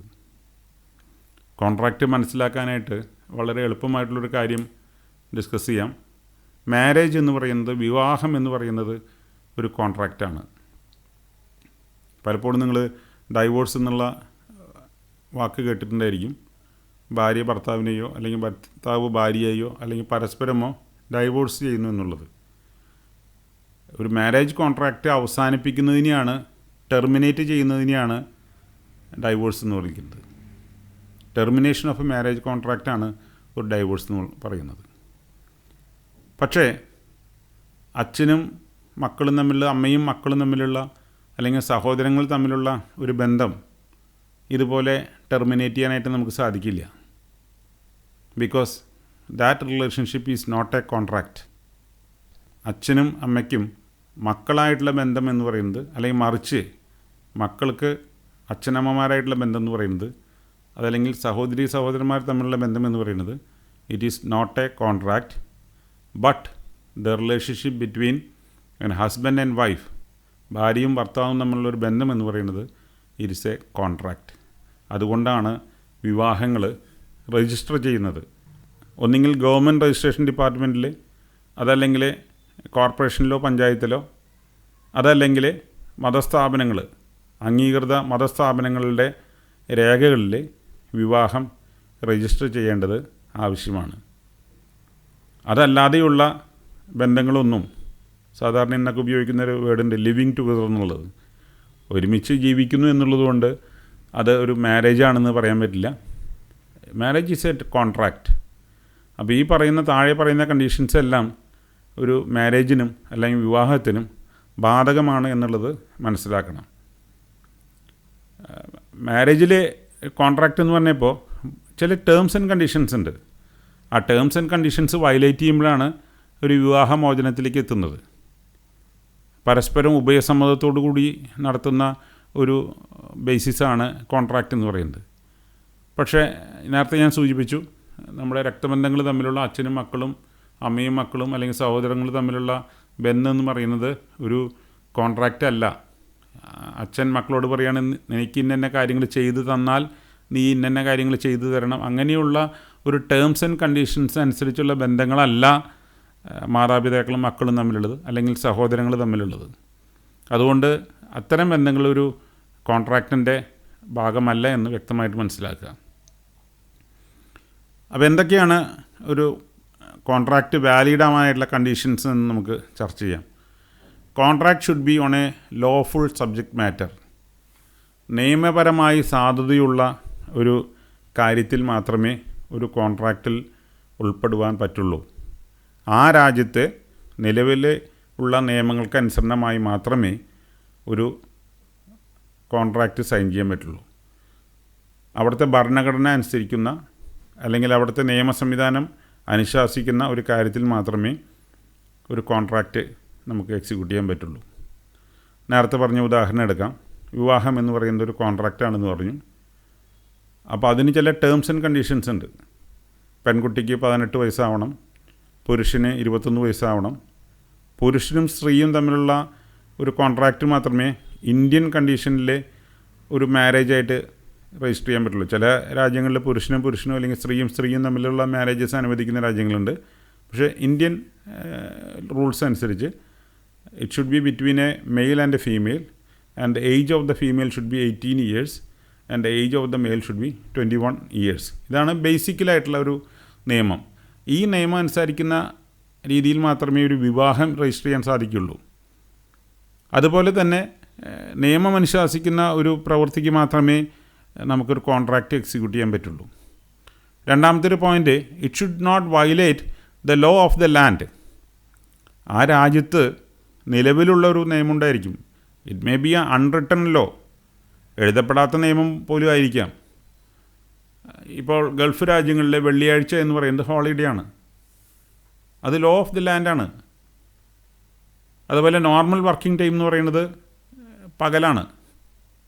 രാത്രിയാണെങ്കിൽ പ്രത്യേകം ആ കണ്ടീഷൻസിന് അത് പറഞ്ഞിട്ടുണ്ടായിരിക്കണം. 8 hours നോർമൽ വർക്കിംഗ് എന്ന് പറയുന്നത് ലോ ഓഫ് ദ ലാൻഡാണ്. പല രാജ്യങ്ങളും അംഗീകരിച്ചിട്ടുള്ള കാര്യമാണ്. 8 മണിക്കൂറാണ് പരമാവധി ജോലി സമയം എന്നുള്ളത്. അപ്പോൾ അങ്ങനെയുള്ള ലോ ഓഫ് ദ ലാൻഡ് ഉണ്ടാവും. ആദ്യം പറഞ്ഞ കാര്യം തന്നെയാണ്. ഒന്ന് അവിടുത്തെ നിയമം, മറ്റൊന്ന് ലോ ഓഫ് ദ ലാൻഡ്. ഇപ്പോൾ നമ്മുടെ രാജ്യത്ത് പല പ്രദേശങ്ങളിലും ഈ ലോഡിങ് അൺലോഡിങ്ങിന് ചില ലോ ഓഫ് ദ ലാൻഡ് ഉണ്ട്. പൊതുസ്ഥലങ്ങളിലുള്ള ലോഡിങ് അൺലോഡിങ്ങും രജിസ്റ്റേർഡ് ആയിട്ടുള്ള ട്രേഡ് യൂണിയൻസിൻ്റെ അവകാശമാണ്. അത് ലോ ഓഫ് ദ ലാൻഡാണ്. അത്തരം കാര്യങ്ങൾ നമ്മൾ അനുസരിക്കാൻ ബാധ്യസ്ഥരാണ്. മൂന്നാമത്തെ പോയിൻ്റ് എന്ന് പറയുന്നത് it should be between consenting parties. പൂർണ്ണമായിട്ടുള്ള സമ്മതമുള്ള രണ്ട് വ്യക്തികൾ അല്ലെങ്കിൽ രണ്ട് സ്ഥാപനങ്ങൾ ഏർപ്പെടുന്ന ഉടമ്പടി മാത്രമേ ഒരു വാലിഡായിട്ടുള്ള കോൺട്രാക്റ്റ് ആയിത്തീരുകയുള്ളൂ. വിവാഹം എന്ന കോൺട്രാക്റ്റിൽ രണ്ട് പേർക്കും, കോൺട്രാക്റ്റിൽ ഉൾപ്പെടുന്ന രണ്ട് പേർക്കും പരിപൂർണ സമ്മതമുണ്ടോ, സ്വതന്ത്രമായ സമ്മതമുണ്ടോ എന്ന് ഉറപ്പുവരുത്തേണ്ടത് ഈ വിവാഹം എന്ന കോൺട്രാക്റ്റ് രജിസ്റ്റർ ചെയ്യുന്ന ആളുടെ ഉത്തരവാദിത്തമാണ്. അത് രജിസ്റ്റർ ഓഫീസാണെങ്കിൽ അവിടുത്തെ രജിസ്ട്രാർ, അല്ലെങ്കിൽ കോർപ്പറേഷനിലാണെങ്കിൽ അതിന് ബന്ധപ്പെട്ട ഉദ്യോഗസ്ഥൻ, അതല്ലെങ്കിൽ മതസ്ഥാപനങ്ങളാണെങ്കിൽ അതിന് ചുമതലപ്പെടുത്തിയിട്ടുള്ള ആൾ വിവാഹത്തിന് വരുന്ന രണ്ടുപേരുടെയും ഫ്രീ കൺസെൻ്റ് ഉണ്ടോ, പൂർണ്ണ സമ്മതമുണ്ടോ എന്ന് ഉറപ്പ് വരുത്തുന്നുണ്ട്. അതുപോലെ ഭൂമി വിൽപ്പന, നമ്മൾ ആധാരം രജിസ്റ്റർ ചെയ്യുമ്പോൾ ഭൂമി വിൽപ്പന എന്ന് പറയുന്നതൊരു കോൺട്രാക്റ്റാണ്. ഇത്ര രൂപ പ്രതിഫലം വാങ്ങിക്കൊണ്ട് എൻ്റെ ഉടമസ്ഥതയിലുള്ള ഇത്രാം നമ്പർ സർവേ നമ്പറിലുള്ള ഭൂമി ഇന്ന ആൾക്ക് കൈമാറുന്നു എന്ന് പറഞ്ഞിട്ടാണ് നമ്മൾ ആധാരം രജിസ്റ്റർ ചെയ്യുന്നത്. അതൊരു രജിസ്ട്രേഷൻ ഓഫീസിൽ വെച്ചാണ് നടത്തുന്നത്. അപ്പോൾ നിലവിലുള്ള നിയമം അനുസരിച്ച് വാങ്ങുന്ന ആൾ സാന്നിധ്യം ഇല്ലെങ്കിലും വിൽക്കുന്ന ആളുടെ സാന്നിധ്യം വേണം. അദ്ദേഹമാണ് ഭൂമി നൽകുന്നത്. പുതിയ നിയമങ്ങൾ വരുന്നുകൊണ്ടിരിക്കുന്നുണ്ട്, വാങ്ങുന്ന ആളും വിൽക്കുന്ന ആളും രണ്ടുപേരും സന്നിധരാവണമെന്നുള്ളത്. അപ്പോൾ രജിസ്ട്രാറോട് ചോദിക്കും, നിങ്ങൾ ഈ ഭൂമി വിൽക്കാൻ സന്നദ്ധനാണോ, എത്ര രൂപയ്ക്കാണ് ഈ ഭൂമി വിൽക്കുന്നത്. ഇത് നമ്മൾ ആധാരം എഴുതി രജിസ്റ്റർ ചെയ്യാൻ ചെല്ലുമ്പോൾ രജിസ്ട്രാർ അതിൽ ആധാരത്തിൽ എഴുതിയിട്ടുണ്ടെങ്കിൽ കൂടി രജിസ്ട്രാർ വാക്കാലെ ചോദിച്ച് ബോധ്യം വരുത്തണം. അപ്പോൾ അതാണ് ഫ്രീ കൺസെൻ്റ് എന്ന് വിളിക്കുന്നത്. അതാണ് അടുത്തൊരു പ്രധാനപ്പെട്ട കണ്ടീഷൻ. ഫ്രീ കൺസെൻ്റ് ഇല്ലാതെ സമ്മർദ്ദത്തിൻ്റെ മുകളിലോ ഭീഷണിയുടെ മുകളിലോ ഒക്കെ ചെയ്യുന്ന കാര്യങ്ങൾ നിയമപരമായിട്ട് പിന്നീട് അതിന് ചോദ്യം ചെയ്യപ്പെട്ട് കഴിഞ്ഞാൽ നിലനിൽക്കുന്നതല്ല. അത് പ്രത്യേകമായിട്ട് മനസ്സിലാക്കണം. Next, the terms and condition should be explicitly specified. ഈ കോൺട്രാക്റ്റിൻ്റെ സ്കോപ്പ് എന്താണ്? ടേംസ് ആൻഡ് കണ്ടീഷൻസ് എന്ന് പറഞ്ഞാൽ എത്ര എമൗണ്ടിനാണ് ഈ വർക്ക് ചെയ്യുന്നത്, എത്ര ദൈർഘ്യത്തിൻ്റെ ഉള്ളിൽ ഈ വർക്ക് ചെയ്ത് തീർക്കും തുടങ്ങിയിട്ടുള്ള നിരവധിയായിട്ടുള്ള ടേംസ് ആൻഡ് കണ്ടീഷൻസ് ഉണ്ടാവും. അതെല്ലാം ഈ കോൺട്രാക്റ്റ് അഗ്രിമെൻറ്റിൽ സ്പെസിഫൈ ചെയ്തിട്ടുണ്ടാവണം. ഇംപ്ലൈഡായിട്ട് ഞാൻ അങ്ങനെ പ്രതീക്ഷിച്ചു അങ്ങനെയുള്ള കാര്യങ്ങൾ പറയാൻ പറ്റില്ല. All terms and conditions should be explicitly specified. മറ്റൊന്ന്, unrealistic or unachievable conditions should not be made. ഇതിൻ്റെ അർത്ഥം റിയലിസ്റ്റിക്കായിട്ട് അച്ചീവ് ചെയ്യാൻ പറ്റാത്തൊരു കണ്ടീഷൻ കോൺട്രാക്റ്റിൻ്റെ ഭാഗമായിട്ട് ഉൾപ്പെടുത്തരുത്. അത് അച്ചീവ് ചെയ്യാൻ പറ്റില്ല എന്ന് അറിഞ്ഞുകൊണ്ട് തന്നെ അത്തരം ഒരു കണ്ടീഷൻ ഇതിനകത്ത് ഉൾപ്പെടുത്തരുത്. ഫോർ എക്സാമ്പിൾ, ഒരു ബിൽഡിങ്ങിൻ്റെ ഫ്ലോറിങ് നടത്തുകയാണ്. ഫ്ലോറിങ് നടത്തുമ്പോൾ അതിൻ്റെ ലെവലിനെ കുറിച്ച് പറയുകയാണ്. It should be optically plain. Optically plain എന്ന് പറഞ്ഞാൽ മെഷീൻ്റെയൊക്കെ ബെഡിൻ്റെ സർഫസ് അത്ര പെർഫെക്ഷനിൽ ചെയ്യുന്ന ഒരു ടെക്നിക്കാണ് ഈ ഓപ്റ്റിക്കലി പ്ലെയിൻ എന്ന് പറയുന്നത്. അപ്പോൾ ഒരു ഫ്ലോർ ഒരിക്കലും ഒരു ഓപ്റ്റിക്കലി പ്ലെയിൻ എന്ന് പറയുന്ന കണ്ടീഷനിൽ നമുക്ക് അച്ചീവ് ചെയ്യാൻ സാധിക്കില്ല. അപ്പോൾ എല്ലാറ്റിനും ടോളറൻസ് ലിമിറ്റ് നമ്മൾ പറഞ്ഞിട്ടുണ്ടായിരിക്കണം. അല്ലെങ്കിൽ ആ ഒരു ടാസ്കിനെ ബാധകമല്ലാത്തൊരു കണ്ടീഷൻസ് നമ്മൾ അതിനകത്ത് ഇൻസിസ്റ്റ് ചെയ്യരുത്.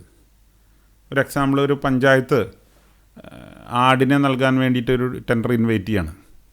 BPL ഫാമിലീസിന് ആടിനെ നൽകാൻ വേണ്ടി, ആടിനെ വാങ്ങാൻ വേണ്ടി പഞ്ചായത്ത് ടെൻഡർ ഇൻവൈറ്റ് ചെയ്യാണ്. അപ്പോൾ ആടിൻ്റെ ഏജ് എത്രയായിരിക്കണം എന്ന് പരമാവധി ഏജ് പറയാം. പിന്നെ ആടിൻ്റെ ബ്രീഡ് ഏതാണെന്ന് വേണമെങ്കിൽ പറയാം. പക്ഷെ പറയാണ് 1 വയസ്സായിട്ടുള്ള ഒരു ആടായിരിക്കണം, അതിന് 200 കിലോ തൂക്കമുണ്ടായിരിക്കണം, minimum weight should be 200 kg. ഒരു പക്ഷേ ഓഫീസർക്ക് അറിയാത്തതുകൊണ്ട് എഴുതി പോയതായിരിക്കാം. 1 വയസ്സായിട്ടുള്ള ഒരു ആടിന്, ഏതൊരു ആടിനെടുത്താലും 1 വയസ്സായ ഒരു ആടിന് 200 കിലോ തൂക്കമുണ്ടാവുമോ എന്നുള്ളത് ഒരു ചോദ്യചിഹ്നമാണ്. അപ്പോൾ അത്തരം കണ്ടീഷൻസ് ഒരിക്കലും അച്ചീവ് ചെയ്യാൻ പറ്റാത്തൊരു കണ്ടീഷൻസ് അതിനകത്ത് പറയരുത്. പിന്നെ ചില നിറങ്ങൾ സ്പെസിഫൈ ചെയ്യുക. നിറങ്ങൾ വാലിഡായിട്ടുള്ള കണ്ടീഷനാണെങ്കിൽ നമുക്ക് പെയിൻ്റ് അടിക്കുമ്പോൾ ഇന്ന നിറമാണെങ്കിൽ അത് സ്പെസിഫൈ ചെയ്യാം. പക്ഷേ അതല്ലാതെ ചില കാര്യങ്ങൾക്ക് നിറങ്ങൾ സ്പെസിഫൈ ചെയ്യുക എന്ന് പറഞ്ഞ് നേരത്തെ ആടിൻ്റെ കാര്യം തന്നെ പറഞ്ഞപ്പോൾ, അല്ലെങ്കിൽ പശുവിൻ്റെ കാര്യം പറയുകയാണ്. അപ്പോൾ HF ഹോർഷിംഗ് ഫ്രിഷൻ എന്ന് പറയുന്ന പശു വെളുപ്പും കറുപ്പും പാടായിട്ടുള്ളതാണ്. പക്ഷേ പശുവിൻ്റെ ബ്രീഡ് പറഞ്ഞിട്ട് പിന്നെ പറയുകയാണ് അത് ചുവന്നതായിരിക്കണം എന്ന് പറയാണ്. HF പശു ചുവന്നതായിരിക്കണം എന്ന് പറയാണ്. അപ്പോൾ അതൊരിക്കലും മാച്ച് ചെയ്യാത്തൊരു കാര്യമാണ്. അപ്പോൾ നമുക്ക് ആവശ്യമില്ലാത്ത കണ്ടീഷൻസ് കോൺട്രാക്റ്റിൻ്റെ ഭാഗമായിട്ട് ഉൾപ്പെടുത്തരുത്. അതുപോലെ അച്ചീവ് ചെയ്യാനായിട്ട് സാധ്യമല്ലാത്ത സ്പെസിഫിക്കേഷൻസും ഇപ്പോൾ ഒരു ലെയ്ത്തിൻ്റെ മെഷീൻ്റെ ബെഡിൻ്റെ പ്ലെയിൻനെസ്സിനെ പറ്റി പറയുമ്പോൾ നമ്മൾ വേണമെങ്കിൽ പറയും it should be optically plain എന്ന് വേണമെങ്കിൽ പറയാം. അതുപോലെ മെഷീൻ ചെയ്തെടുക്കുന്ന ഒരു സർഫസാണ്. പക്ഷേ അതുപോലെ തന്നെ ഒരു ഫ്ലോറിൻ്റെ ലെവൽ പറയുമ്പോൾ ഷുഡ് ബി ഓപ്റ്റിക്കലി പ്ലെയിൻ എന്ന് പറയുന്ന ഒരിക്കലും ചെയ്യാൻ പറ്റാത്തൊരു കാര്യമാണ്. അപ്പോൾ അതുകൊണ്ട് അത്തരം കണ്ടീഷൻസ് ബാധകമല്ലാത്തത് ഈ കോൺട്രാക്റ്റിൻ്റെ ഭാഗമായിട്ട് ഉൾക്കൊള്ളിക്കരുത്. Then contract should be sign between legally valid persons. ഏത് സ്ഥാപനമാണോ ആ സ്ഥാപനത്തിൻ്റെ ഉത്തരവാദിത്തപ്പെട്ട അതിൻ്റെ ഉടമസ്ഥനും, ചിലപ്പോൾ ഓണർ ആയിക്കൊള്ളുന്നില്ല, സ്റ്റാറ്റ്യൂട്ടറി സിഗ്നറ്ററി എന്ന് പറയും. നിയമപ്രകാരം ആ സ്ഥാപനത്തിന് വേണ്ടി ഒപ്പിടാനായിട്ട് അധികാരപ്പെടുത്തിയ ഉദ്യോഗസ്ഥൻ, ഒരുപക്ഷെ മാനേജറായിരിക്കാം, അല്ലെങ്കിൽ അതിൻ്റെ ഓണർ തന്നെയായിരിക്കാം. അദ്ദേഹവും PWDക്ക് അതിൻ്റെ സ്റ്റാറ്റ്യൂട്ടറി സിഗ്നറ്ററി എന്ന് പറയുന്നത് എക്സിക്യൂട്ടീവ് എഞ്ചിനീയർ ആയിരിക്കാം. പക്ഷേ എക്സിക്യൂട്ടീവ് എഞ്ചിനീയർ ഒപ്പിടുന്നത് എന്ന് പറഞ്ഞിട്ടാണ് on and behalf the governor of Kerala എന്ന് പറഞ്ഞിട്ടാണ്. ഇപ്പോഴും സ്റ്റേറ്റിൻ്റെ ഹെഡ് ഗവർണറായിട്ടാണ് നമ്മൾ കോൺട്രാക്റ്റ് ഒപ്പിടുന്നത്. കോൺട്രാക്റ്റ് ഗവർണറായിട്ടാണ്. പക്ഷേ ഗവർണർക്ക് എല്ലാ കോൺട്രാക്റ്റിലും ഒപ്പിടാൻ സാധിക്കാത്തതുകൊണ്ട് എക്സിക്യൂട്ടീവ് എഞ്ചിനീയറിനെ ചുമതലപ്പെടുത്തിയിട്ടുണ്ട് PWDയുടെ വർക്കുകളെല്ലാം ഗവർണർക്ക് വേണ്ടി കോൺട്രാക്റ്റിൽ ഒപ്പിടുന്നതിന് വേണ്ടിയിട്ട്. അപ്പോൾ ലീഗലി വാലിഡ് ആയിട്ടുള്ള പേഴ്സൺ തന്നെയായിരിക്കണം, അതിന് ചുമതലപ്പെടുത്തിയിട്ടുള്ള ആൾ തന്നെയായിരിക്കണം ഈ കോൺട്രാക്റ്റ് അഗ്രിമെൻറ്റിനകത്ത് ഒപ്പിടുന്നത്. The person signing should be a major and mentally sound person. അത് വളരെ പ്രധാനപ്പെട്ടൊരു കാര്യമാണ്. മൈനറായിട്ടുള്ള ഒരാളുമായിട്ടുള്ള ഒരു കോൺട്രാക്റ്റ് വാലിഡ് അല്ല. അതായത് 18 വയസ്സിന് താഴെയുള്ള ഒരാളുമായിട്ട് ഇത്തരത്തിലുള്ള കോൺട്രാക്റ്റുകൾ വാലിഡ് അല്ല. അതേപോലെ മെൻ്റലി അൺസൗണ്ടായിട്ടുള്ള ഒരാൾ, മാനസികമായിട്ട് സ്റ്റെബിലിറ്റി ഇല്ലാത്ത ഒരാളുമായിട്ടുള്ള കോൺട്രാക്റ്റും വാലിഡ് അല്ല. അതുകൊണ്ട് വളരെ വ്യക്തമായിട്ട് മനസ്സിലാക്കണം. ഈവൻ ടെമ്പററി അൺസൗണ്ട്നെസ്, ഇപ്പോൾ മദ്യപിച്ച സമയത്ത് ആണ് ഒരാളെ കൊണ്ടൊരു ഭൂമി കച്ചവടം നൽകി ഒപ്പിടിച്ചതെങ്കിൽ പിന്നീട് അയാൾക്ക് തോന്നുകയാണ് എന്നെ മദ്യപിച്ച കണ്ടീഷനിൽ ഇവർ ചതിച്ചതാണ് തോന്നുകയാണെങ്കിൽ അത് പ്രശ്നമായി തീരും. അപ്പോൾ അതുകൊണ്ട് രജിസ്ട്രാർ റൂമിൽ വരുമ്പോൾ അദ്ദേഹം ഈ കണ്ടീഷൻ കൂടി നോക്കും. ഈ ഭൂമി വിൽക്കുന്ന ആൾ മെൻ്റലി സൗണ്ടാണോ, അതെന്തെങ്കിലും മെൻ്റലി ചലഞ്ചറാണോ. മെൻ്റലി ചലഞ്ചറായിട്ടുള്ള ഒരാളുടെ ഭൂമി തട്ടിയെടുക്കാൻ വേണ്ടി ചിലപ്പോൾ മറ്റുള്ളവർ കൊണ്ടുവന്ന് അയാളെ കൊണ്ട് ഒപ്പിടിച്ച് ഭൂമി വാങ്ങാനുള്ള സിറ്റുവേഷൻ ഉണ്ടാവും. അപ്പോൾ അതുകൊണ്ട് മെൻ്റലി ചലഞ്ചറായിട്ടുള്ള ആൾക്കാരെയും, അതല്ലെങ്കിൽ മെൻ്റലി ടെമ്പററി ആയിട്ട് അൺസൗണ്ട് ആയിട്ടുള്ള കണ്ടീഷനിലും, അതല്ലെങ്കിൽ മൈനറായിട്ടുള്ള വ്യക്തികളുമായിട്ടുള്ള കോൺട്രാക്റ്റുകൾ വാലിഡ് ആയിരിക്കില്ല. അതിന് അത്തരം കാര്യങ്ങളിൽ ചില കോടതി മുഖേനയുള്ള നിയമ നടപടികൾ ആവശ്യമാണ്. ഒരു മൈനറിൻ്റെ ഒരു ഭൂമി വിൽക്കണമെങ്കിൽ കോടതി നിർദ്ദേശിക്കുന്ന ഒരാളുണ്ടായിരിക്കും, ഇദ്ദേഹത്തിൻ്റെ പൂർണ്ണ സമ്മതത്തോടു കൂടിയാണോ ഇത് നടത്തുന്നത് പരിശോധിക്കാനായിട്ട്. അതുപോലെ മെൻ്റലി അൺസൗണ്ട് ആയിട്ടുള്ള ഒരാളുടെ കേസിൽ കോടതി ചിലപ്പോൾ റിസീവറിനെ വെച്ച് അദ്ദേഹത്തിൻ്റെ സാന്നിധ്യത്തിൽ വേണം ഇത്തരം കാര്യങ്ങൾ ചെയ്യാനായിട്ട്.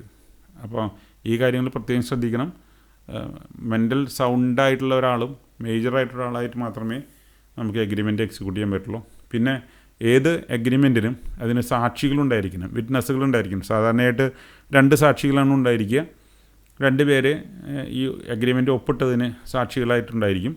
വിവാഹം രജിസ്റ്റർ ചെയ്യുമ്പോൾ നിങ്ങൾ കണ്ടിട്ടുണ്ടായിരിക്കും, ഭാര്യയും ഭർത്താവും തമ്മിലാണ് എഗ്രിമെൻറ്റ് ഒപ്പിടുന്നതെങ്കിലും ഇരുഭാഗത്തു നിന്നും, പുരുഷൻ്റെ ഭാഗത്തു നിന്നും സ്ത്രീയുടെ ഭാഗത്തു നിന്നും സാക്ഷികളായിട്ട് 2 പേര് വീതം ഒപ്പിട്ടിട്ടുണ്ടായിരിക്കും. പിന്നെ contract should B unbiased, abiding constitution. Unbiased ആയിരിക്കണം.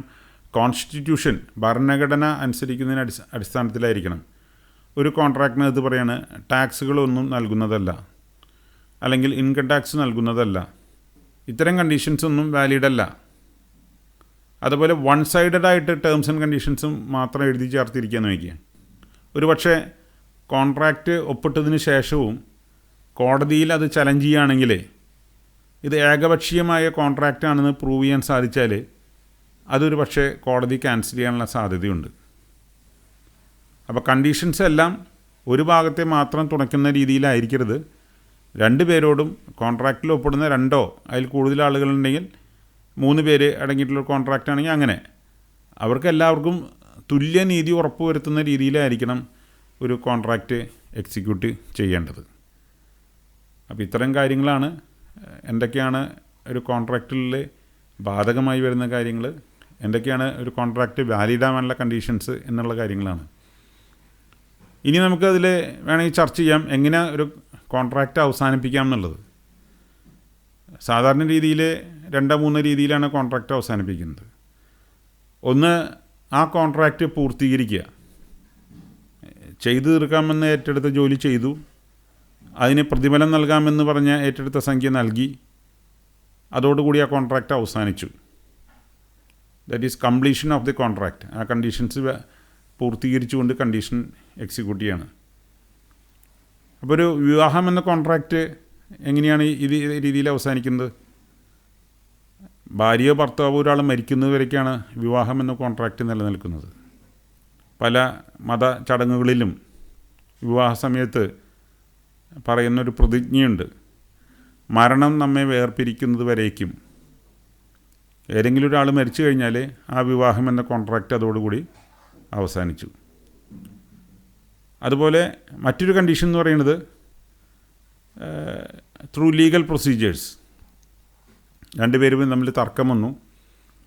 തർക്കം വരുമ്പോൾ ഒരു ഭാഗക്കാർ പറയുകയാണ് ഞങ്ങൾ ഈ കോൺട്രാക്റ്റിന് ഒഴിയാൻ പോവുകയാണ്. ഇപ്പോൾ വിവാഹമാണെങ്കിൽ ഭാര്യ ഭർത്താവ് ഏതെങ്കിലും ഒരു ഭാഗക്കാർ പറയുന്നു ഞങ്ങൾ ഈ കോൺട്രാക്റ്റിന് ഒഴിയാൻ പോവുകയാണ്. അങ്ങനെ ഒരു ഭാഗം മാത്രം വിചാരിച്ചുകൊണ്ട് കോൺട്രാക്റ്റ് അവസാനിപ്പിക്കാൻ പറ്റില്ല. അപ്പോൾ കോടതിയിൽ കൂടെ കോൺട്രാക്റ്റ് എന്തുകൊണ്ട് ടെർമിനേറ്റ് ചെയ്യുന്നു എന്നുള്ള കണ്ടീഷൻസ്, കാരണങ്ങൾ വ്യക്തമാക്കിക്കൊണ്ട് ഒരു കോടതി മുഖേന ഒരു കോൺട്രാക്റ്റ് വേണമെങ്കിൽ നമുക്ക് ഒഴിവാക്കാനായിട്ട് സാധിക്കും. മൂന്നാമതൊരു രീതി എന്ന് പറയുന്നത് ഓൺ മ്യൂച്വൽ എഗ്രിമെൻറ്റ്. ഇപ്പോൾ വർക്ക് ഏറ്റെടുത്ത ആൾക്ക് അത് പൈസ കൊടുക്കാൻ പൈസയില്ല, അയാളുടെ സാമ്പത്തിക സ്ഥിതി അനുസരിച്ച് ഇപ്പോൾ പൈസ കൊടുക്കാൻ നിർവാഹമില്ല. കോൺട്രാക്ടറെ സംബന്ധിച്ചിടത്തോളം ഇങ്ങനെയുള്ള കണ്ടീഷനിൽ അത് തുടർന്നു പോകാൻ താല്പര്യമില്ല. അപ്പോൾ രണ്ടുപേരുടെയും മ്യൂച്വൽ കൺസെൻറ്റോട് കൂടി വേണമെങ്കിൽ ആ കോൺട്രാക്റ്റ് അവസാനിപ്പിക്കാം. ഇപ്പോൾ വിവാഹം എന്ന കോൺട്രാക്റ്റും വൺ സൈഡഡ് ആണെങ്കിൽ അതിനെ കോടതിയിലെ കേസ് നടത്തി മറ്റേ പാർട്ടി തയ്യാറല്ലെങ്കിൽ എന്തുകൊണ്ട് എന്നുള്ള ക്വസ്റ്റ്യനൊക്കെ ഉണ്ട്. പക്ഷേ മ്യൂച്വൽ കൺസെൻറ്റിലാണെങ്കിൽ ഒരു പക്ഷേ കോടതി അത് പെട്ടെന്ന് അനുവദിക്കും.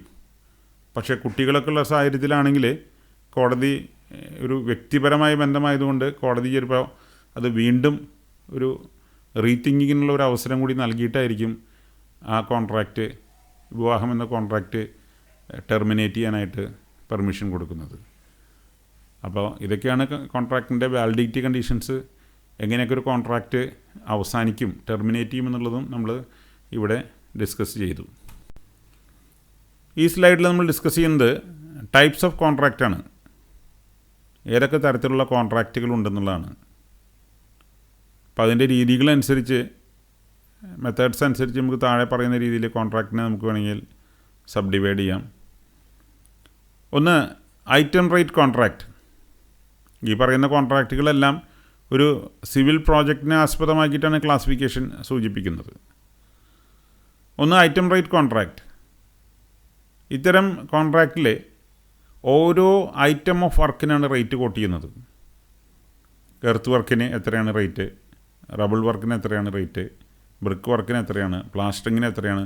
കോൺട്രാക്ടർ ഓരോ ഐറ്റം ഓഫ് വർക്കിനും അദ്ദേഹം കോട്ട് ചെയ്യുന്ന എമൗണ്ട് പ്രത്യേകം എഴുതും.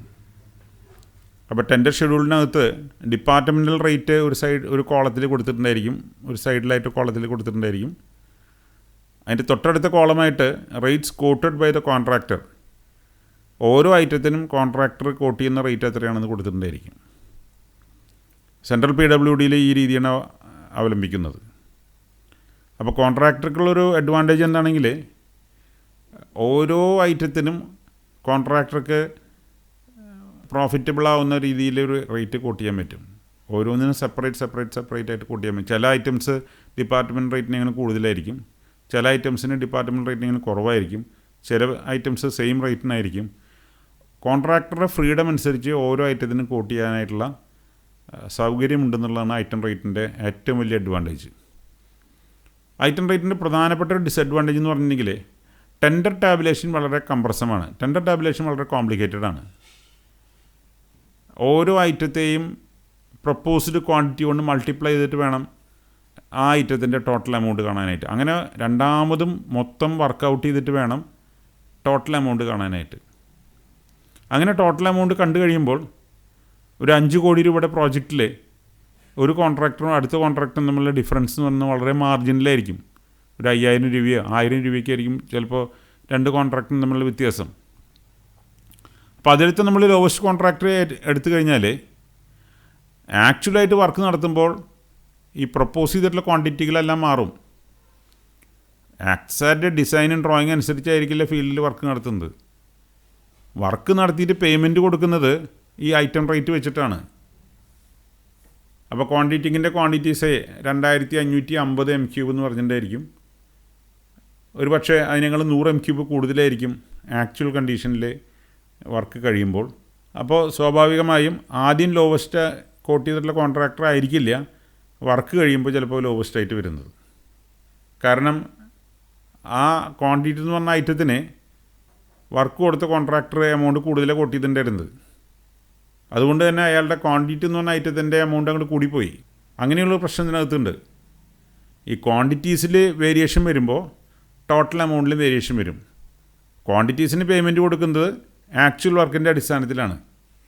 അപ്പോൾ അങ്ങനെയുള്ളൊരു പ്രശ്നമുള്ളതുകൊണ്ട് സെലക്ട് ചെയ്യുമ്പോൾ ലോവസ്റ്റായിട്ട് കോട്ട് ചെയ്തിട്ടുള്ള കോൺട്രാക്ടർ വർക്ക് കഴിയുമ്പോൾ ചിലപ്പോൾ ലോവസ്റ്റായിട്ട് രണ്ടാമതുണ്ടായിരുന്ന കോൺട്രാക്ടറിനെങ്കിൽ എമൗണ്ട് കൂടി പോകാനുള്ള സാധ്യതയുണ്ട്. എന്നിരുന്നാലും കോൺട്രാക്ടേഴ്സിന് ഓരോ ഐറ്റത്തിനും സെപ്പറേറ്റ് കോട്ട് ചെയ്യാനുള്ള ഒരു സാവകാശം ഉണ്ടെന്നുള്ളതാണ് ഇതിൻ്റെ ഏറ്റവും വലിയ പ്രത്യേകത. മറ്റൊരു ന്യൂനത എന്ന് പറയുന്നത് ടെൻഡർ കൊടുക്കുന്ന സമയത്ത്, ടെൻഡർ അലൗ ചെയ്യുന്ന സമയത്ത് ലോവസ്റ്റ് ആയിരുന്ന കോൺട്രാക്ടർ റേറ്റ് മറ്റുള്ള കോൺട്രാക്ടറിനേക്കാളും ടോട്ടൽ എമൗണ്ടിൽ വ്യത്യാസം വരാനായിട്ടുള്ള സാധ്യതയുണ്ട്. അതിൻ്റെ കാരണം വ്യക്തമായിട്ട് മനസ്സിലായി എന്ന് വിചാരിക്കുന്നു. The quantities may change on actual execution of the work. Rates are not changing. Rates are as agreed by the contractor, but the quantity of the work, each item, will change based on the actual execution. So accordingly, the total amount will be changing. In certain cases, the contractor who has quoted the lowest amount may be exceeding the next lowest contractor. രണ്ടാമത് coat ചെയ്ത കോൺട്രാക്ടറിനേക്കാളും total amount workout ചെയ്യുമ്പോൾ ആദ്യം lowest ആയിട്ട് coat ചെയ്ത contractor amount രണ്ടാമത്തെ കോൺട്രാക്ടറിനെ കൂടി പോകാനുള്ള സാധ്യതയുണ്ടെന്നുള്ളതാണ് ഇതിൻ്റെ ന്യൂനത. മറ്റൊരു ന്യൂനത എന്ന് പറയുന്നത്, അല്ലെങ്കിൽ ലിമിറ്റേഷൻ എന്ന് പറയുന്നത്, it will take more time for preparing the tender tabulation. Tender tabulation ചെയ്ത് ലോവസ്റ്റ് ആയിട്ടുള്ള കോൺട്രാക്ടറെ കണ്ടുപിടിക്കാനായിട്ട് സമയം കൂടുതലെടുക്കും. അങ്ങനെ വർക്കൗട്ട് ചെയ്യുമ്പോൾ തന്നെ നിയറസ്റ്റ് ആയിട്ടുള്ള രണ്ട് കോൺട്രാക്ടേഴ്സ് തമ്മിലുള്ള എമൗണ്ട് വളരെ മാർജിനലായിട്ട് വരാനുള്ള സാധ്യതയുണ്ട്. പിന്നെ ചില മാൽ പ്രാക്ടീസിനുള്ള സാധ്യതയുണ്ട്. എസ്റ്റിമേറ്റ് തയ്യാറാക്കുമ്പോൾ തന്നെ കുറഞ്ഞ ക്വാണ്ടിറ്റി എക്സിക്യൂട്ട് ചെയ്യേണ്ട ഒരു ഐറ്റം ഉയർന്ന ഒരു ക്വാണ്ടിറ്റി ആയിരിക്കും ചിലപ്പോൾ എസ്റ്റിമേറ്റിൽ കൊടുത്തിരിക്കുക. അതുപോലെ തന്നെ മറിച്ചും ഉയർന്ന ക്വാണ്ടിറ്റി എക്സിക്യൂട്ട് ചെയ്യാൻ സാധ്യതയുള്ള ഒരു ഐറ്റം കുറഞ്ഞൊരു ക്വാണ്ടിറ്റി ആയിരിക്കും എസ്റ്റിമേറ്റിൽ കാണിച്ചിരിക്കുക. അപ്പം ഇങ്ങനെ കൊടുക്കുമ്പോൾ അതിനനുസരിച്ച് റേറ്റുകൾ അഡ്ജസ്റ്റ് ചെയ്ത് എഴുതി കഴിഞ്ഞിട്ടുണ്ടെങ്കിൽ ഈ സാധ്യത അറിയാവുന്നൊരു കോൺട്രാക്ടറാണെങ്കിൽ അതിനനുസരിച്ച് കുറഞ്ഞ ക്വാണ്ടിറ്റിക്ക് റേറ്റ് കൂട്ടിയിട്ടും കൂടുതൽ ക്വാണ്ടിറ്റി ആയിട്ട് കാണിച്ചിരിക്കുന്ന ഐറ്റത്തിന് റേറ്റ് കുറച്ചിട്ടുമാണ് എഴുതുന്നത്. ആക്ച്വൽ എക്സിക്യൂഷൻ വരുമ്പോൾ ചിത്രം മാറി. ഈ കുറഞ്ഞ ക്വാണ്ടിറ്റിയുള്ള ഐറ്റം കൂടുതൽ ക്വാണ്ടിറ്റി എക്സിക്യൂട്ട് ചെയ്യേണ്ടി വരും. അതിന് ഈ കോൺട്രാക്ടർ എഴുതിയിരിക്കുന്ന എമൗണ്ട് കൂടുതലാണ്. അതേസമയം കൂടുതൽ ക്വാണ്ടിറ്റി എസ്റ്റിമേറ്റിൽ കാണിച്ചിരിക്കുന്ന ഐറ്റത്തിന് കോൺട്രാക്ടർ ചെറിയൊരു എമൗണ്ടാണ് കാണിച്ചിരിക്കുന്നത്. പക്ഷേ യഥാർത്ഥത്തിൽ ആ ഐറ്റം വളരെ കുറഞ്ഞ ക്വാണ്ടിറ്റി എക്സിക്യൂട്ട് ചെയ്യാനായിട്ടുള്ള സാഹചര്യം വരുള്ളൂ. അപ്പോൾ അങ്ങനെയുള്ള ഒരു പ്രോബ്ലം ഈ ഐറ്റം റേറ്റിലുണ്ട്. Next is percentage contract. അതാണ് കേരള സ്റ്റേറ്റ് PWDയിൽ അഡോപ്റ്റ് ചെയ്യണത്. ഐറ്റത്തിൻ്റെ ഉള്ള റേറ്റുകൾ, ഡിപ്പാർട്ട്മെൻറ്റൽ റേറ്റുകളെല്ലാം അവിടെ കൊടുത്തിരിക്കും. പക്ഷേ കോൺട്രാക്ടർ അവസാനം 3 കണ്ടീഷൻസിൽ ഏതെങ്കിലും ഒന്ന് ആക്സെപ്റ്റ് ചെയ്തിട്ടാണ് കോൺട്രാക്റ്റ് സബ്മിറ്റ് ചെയ്യുന്നത്. ആദ്യത്തെ കണ്ടീഷൻ എന്ന് പറഞ്ഞിട്ടുണ്ടെങ്കിൽ I accept to do the work at the same rate. Department റേറ്റിൽ തന്നെ ഞാൻ ഈ ജോലി ചെയ്യാനായിട്ട് സന്നദ്ധനാണ്. അതാണ് കണ്ടീഷൻ 1. രണ്ടാമത്തെ കണ്ടീഷൻ എന്ന് പറയുന്നത് I agree to do the work at a dash percentage above the departmental rate. Departmental റേറ്റിൻ്റെ 2% അല്ലെങ്കിൽ 5% ഒരു പെർസെൻറ്റേജ് മാത്രം അവിടെ ഫില്ല് ചെയ്യാനുള്ളൂ. അത്രയും ശതമാനം എബവിന് ഞാൻ വർക്ക് ചെയ്യാനായിട്ട് തയ്യാറാണ്. മൂന്നാമത്തെ condition I agree to do the work at dash percentage below the departmental rate. Departmental റേറ്റിൻ്റെ ഇത്ര ശതമാനത്തിൽ കുറവ് ശതമാനത്തിന് ഞാൻ ഈ വർക്ക് എടുക്കാൻ സന്നദ്ധനാണ്. അപ്പോൾ ഈ സാഹചര്യത്തിൽ ടെൻഡർ ഫില്ലിങ് വളരെ ഈസിയാണ്, ഒന്നും ചെയ്യാനില്ല. ഈ 3 കണ്ടീഷനിൽ ഏതെങ്കിലും ഒരു കണ്ടീഷൻ ടിക്ക് ചെയ്യുക. ആദ്യത്തെ കണ്ടീഷനാണെങ്കിൽ അറ്റ് ദ സെയിം റേറ്റ് എന്നാണ്, അവിടെ പിന്നെ ഒന്നും എഴുതാതെ മറ്റ് 2 കണ്ടീഷനും വെട്ടിക്കളയുക. രണ്ടാമത്തെ കണ്ടീഷനാണെങ്കിൽ ഇത്ര ശതമാനം എബവ് എന്നാണ്, അപ്പോൾ അവിടെ ഒരു ശതമാനം മാത്രമേ എഴുതേണ്ട കാര്യമുള്ളൂ. മൂന്നാമത്തെ കണ്ടീഷനാണെങ്കിൽ ഇത്ര ശതമാനം ബിലോ എന്നാണ്. അപ്പോൾ ഈ 3 കണ്ടീഷനിൽ ഏതെങ്കിലും ഒരു കണ്ടീഷൻ ആക്സെപ്റ്റ് ചെയ്തുകൊണ്ട് നമ്മൾ ടെൻഡർ ഫോം സബ്മിറ്റ് ചെയ്യാണ് ചെയ്യുന്നത്. അപ്പോൾ ഈ സാഹചര്യത്തിൽ ടെൻഡർ ടാബുലേഷൻ വളരെ ഈസിയാണ്. കാരണം ആ പേഴ്സൻറ്റേജ് മാത്രമേ കമ്പയർ ചെയ്യാനുള്ളൂ. ഓരോന്നും നമ്മളുടെ പേഴ്സൻറ്റേജ് എത്രയാണെന്ന് മാത്രമേ കമ്പയർ ചെയ്യാനുള്ളൂ. അതാണ് ഏറ്റവും വലിയ പ്രത്യേകത. കോൺട്രാക്ടറെ സംബന്ധിച്ചും ടെൻഡർ സമർപ്പിക്കുക എന്ന് പറഞ്ഞാൽ വളരെ സിമ്പിൾ പ്രോസസ്സാണ്. ഈ ലാസ്റ്റ് ഐറ്റം മാത്രമേ കോൺട്രാക്ടർക്ക് പൂരിപ്പിച്ച് ഒപ്പിട്ട് സമർപ്പിക്കാനുള്ളൂ. പക്ഷേ ഇതിൻ്റെ ഡിസഡ്വാൻറ്റേജ് എന്ന് പറഞ്ഞിട്ടുണ്ടെങ്കിൽ ഒരു പർട്ടിക്കുലർ കോൺട്രാക്ടർക്ക് ഒരു പർട്ടിക്കുലർ ഐറ്റത്തിന് മാത്രമായിട്ട് റേറ്റ് കുറച്ച് എഴുതാനുള്ള ഫ്രീഡം ഇല്ല. ഇപ്പോൾ ഒരു പർട്ടിക്കുലർ കോൺട്രാക്ടർക്ക് സ്വന്തമായിട്ട് ക്വാറി ഉണ്ടെന്ന് വയ്ക്കുക. അപ്പോൾ അയാളെ സംബന്ധിച്ച് ബ്രോക്കൺ സ്റ്റോൺ അല്ലെങ്കിൽ കോഴ്സ് അഗ്രിഗേറ്റ് അതുപോലെ സാൻഡ് കമ്പാരിറ്റീവ്ലി ലോവർ റേറ്റിന് കിട്ടും. അപ്പോൾ അയാൾക്ക് ക്വാണ്ടിറ്റി വർക്കിന് മാത്രമായിട്ട് ഒരു പക്ഷേ റേറ്റ് വേണമെങ്കിൽ കുറയ്ക്കാൻ സാധിക്കും. പക്ഷേ അതിനുള്ള ഫ്രീഡം അയാൾക്കില്ല. അതിനും കുറയ്ക്കുകയാണെങ്കിൽ എല്ലാറ്റിനും കുറയ്ക്കണം. ഒരു 1% കുറച്ച് ചെയ്യുകയാണെങ്കിൽ എല്ലാ ഐറ്റത്തിനും അതുപോലെ കുറയും. അപ്പോൾ അതുകൊണ്ട് കോൺട്രാക്ടേഴ്സ് അങ്ങനെ ഒരു റിസ്ക് എടുക്കില്ല. കോൺട്രാക്ടേഴ്സ് എപ്പോഴും അതിൻ്റെ ഹയർ സൈഡിലായിരിക്കും റേറ്റ് കോട്ട് ചെയ്യുന്നത്. പക്ഷേ ടെൻഡർ ടാബുലേഷൻ വളരെ ഈസിയാണ്. ഇതാണ് സ്റ്റേറ്റ് PWDയിൽ അഡോപ്റ്റ് ചെയ്യുന്നത്. ഇനി പറയുന്ന മെത്തേഡ്സ് എല്ലാം സാധാരണയായി പ്രൈവറ്റ് സെക്ടറിൽ അഡോപ്റ്റ് ചെയ്യുന്ന മെത്തേഡ്സാണ്. ഒന്ന് കോസ്റ്റ് പ്ലസ് പെർസെൻറ്റേജ് സിസ്റ്റം. അതായത് കോൺട്രാക്ടർ അല്ലെങ്കിൽ വർക്ക് എക്സിക്യൂട്ടീവ് എഞ്ചിനീയർ മെറ്റീരിയൽസ് എല്ലാറ്റിൻ്റെയും ബിൽസ് സബ്മിറ്റ് ചെയ്യും. ലേബർ ചാർജസ് എല്ലാം ആക്ച്വൽസ് എത്രയെന്ന് സബ്മിറ്റ് ചെയ്യും. The owner has to pay a certain percentage of the total cost as the service charge to the contractor. കോൺട്രാക്ടർക്ക് അയാളുടെ profit മാത്രം ഒരു സർട്ടൻ പെർസെൻറ്റേജ് ടോട്ടൽ വർക്കിൻ്റെ ബിൽസ് എല്ലാം തരും. അതിനുള്ള പേയ്മെൻ്റ് എല്ലാം കൊടുക്കണം. ആക്ച്വൽ കോസ്റ്റുകളുടെ പേയ്മെൻ്റ് എല്ലാം കൊടുക്കണം. അങ്ങനെയുള്ള ടോട്ടൽ ആക്ച്വൽ പേയ്മെൻറ്റിൻ്റെ 10% may be considered as contractor's profit. അങ്ങനെയുള്ളൊരു സിസ്റ്റമാണിത്. പക്ഷേ ഇതിനുള്ള ന്യൂനത എന്ന് പറയുന്നത് കോൺട്രാക്ടർക്ക് എപ്പോഴും താല്പര്യം കോസ്റ്റ് കൂടി പോകാനാണ്. കാരണം കോസ്റ്റ് കൂടി പോയാലേ അതിൻ്റെ പെർസെൻറ്റേജ് പ്രോഫിറ്റ് ഇയാൾക്ക് കിട്ടുള്ളൂ. കോസ്റ്റ് കൂടി കഴിഞ്ഞിട്ടുണ്ടെങ്കിൽ 5 ലക്ഷത്തിന് ചെയ്യേണ്ട ഒരു വർക്ക് 10 ലക്ഷത്തിന് ചെയ്താൽ പ്രോഫിറ്റ് അയാളുടെ ഡബിളാവും. അപ്പോൾ കോൺട്രാക്ടേഴ്സിന് അതിൻ്റെ കോസ്റ്റ് കൺട്രോളിൽ ഒരു താല്പര്യം ഉണ്ടാവില്ല, അല്ലെങ്കിൽ ഒരു ശ്രദ്ധ ഉണ്ടാവില്ല എന്നുള്ളതാണ് ഇതിൻ്റെ ഒരു ന്യൂനത.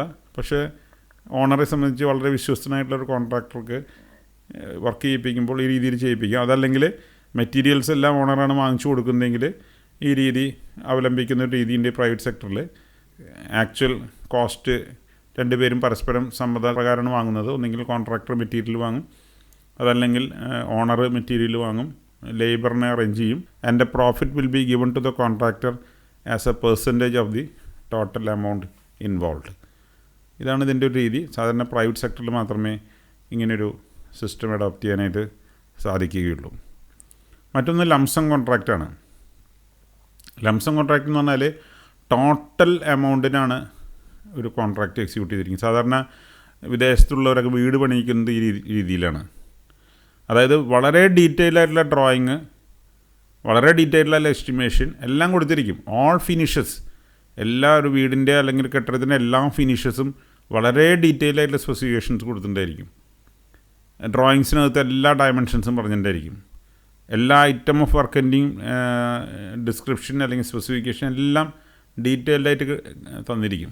And based on that total amount എത്രയാണ്, ഐറ്റത്തിനൊന്നും നമ്മൾ റേറ്റ് കോട്ട് ചെയ്യുന്നില്ല. ഈ ഒരു വീട് ഈ പറഞ്ഞ സ്പെസിഫിക്കേഷനിൽ ഒരു പക്ഷേ അതിനോട് കൂടെ ചില കമ്പ്യൂട്ടർ ജനറേറ്റർ ആയിട്ടുള്ള ചിത്രങ്ങളും കൊടുത്തിട്ടുണ്ടായിരിക്കും. ഇങ്ങനെയുള്ള കണ്ടീഷനിൽ ടോട്ടൽ ഈ വീട് പണിക്ക് എത്ര എമൗണ്ട്, 25 ലക്ഷം രൂപയ്ക്ക് ഈ സ്പെസിഫിക്കേഷനിലുള്ള ഒരു വീട് പണിത് നൽകും എന്നുള്ളതാണ് ലംസം കോൺട്രാക്റ്റ് എന്ന് വിളിക്കുന്നത്. അതിനകത്ത് ക്വാണ്ടിറ്റീസ് പറയുന്നില്ല, മറ്റ് ഡീറ്റെയിൽസ് ഒന്നും പറയുന്നില്ല. Only drawings and specification and certain cases pictures. അങ്ങനെയുള്ളതാണ് ലംസം കോൺട്രാക്റ്റ്.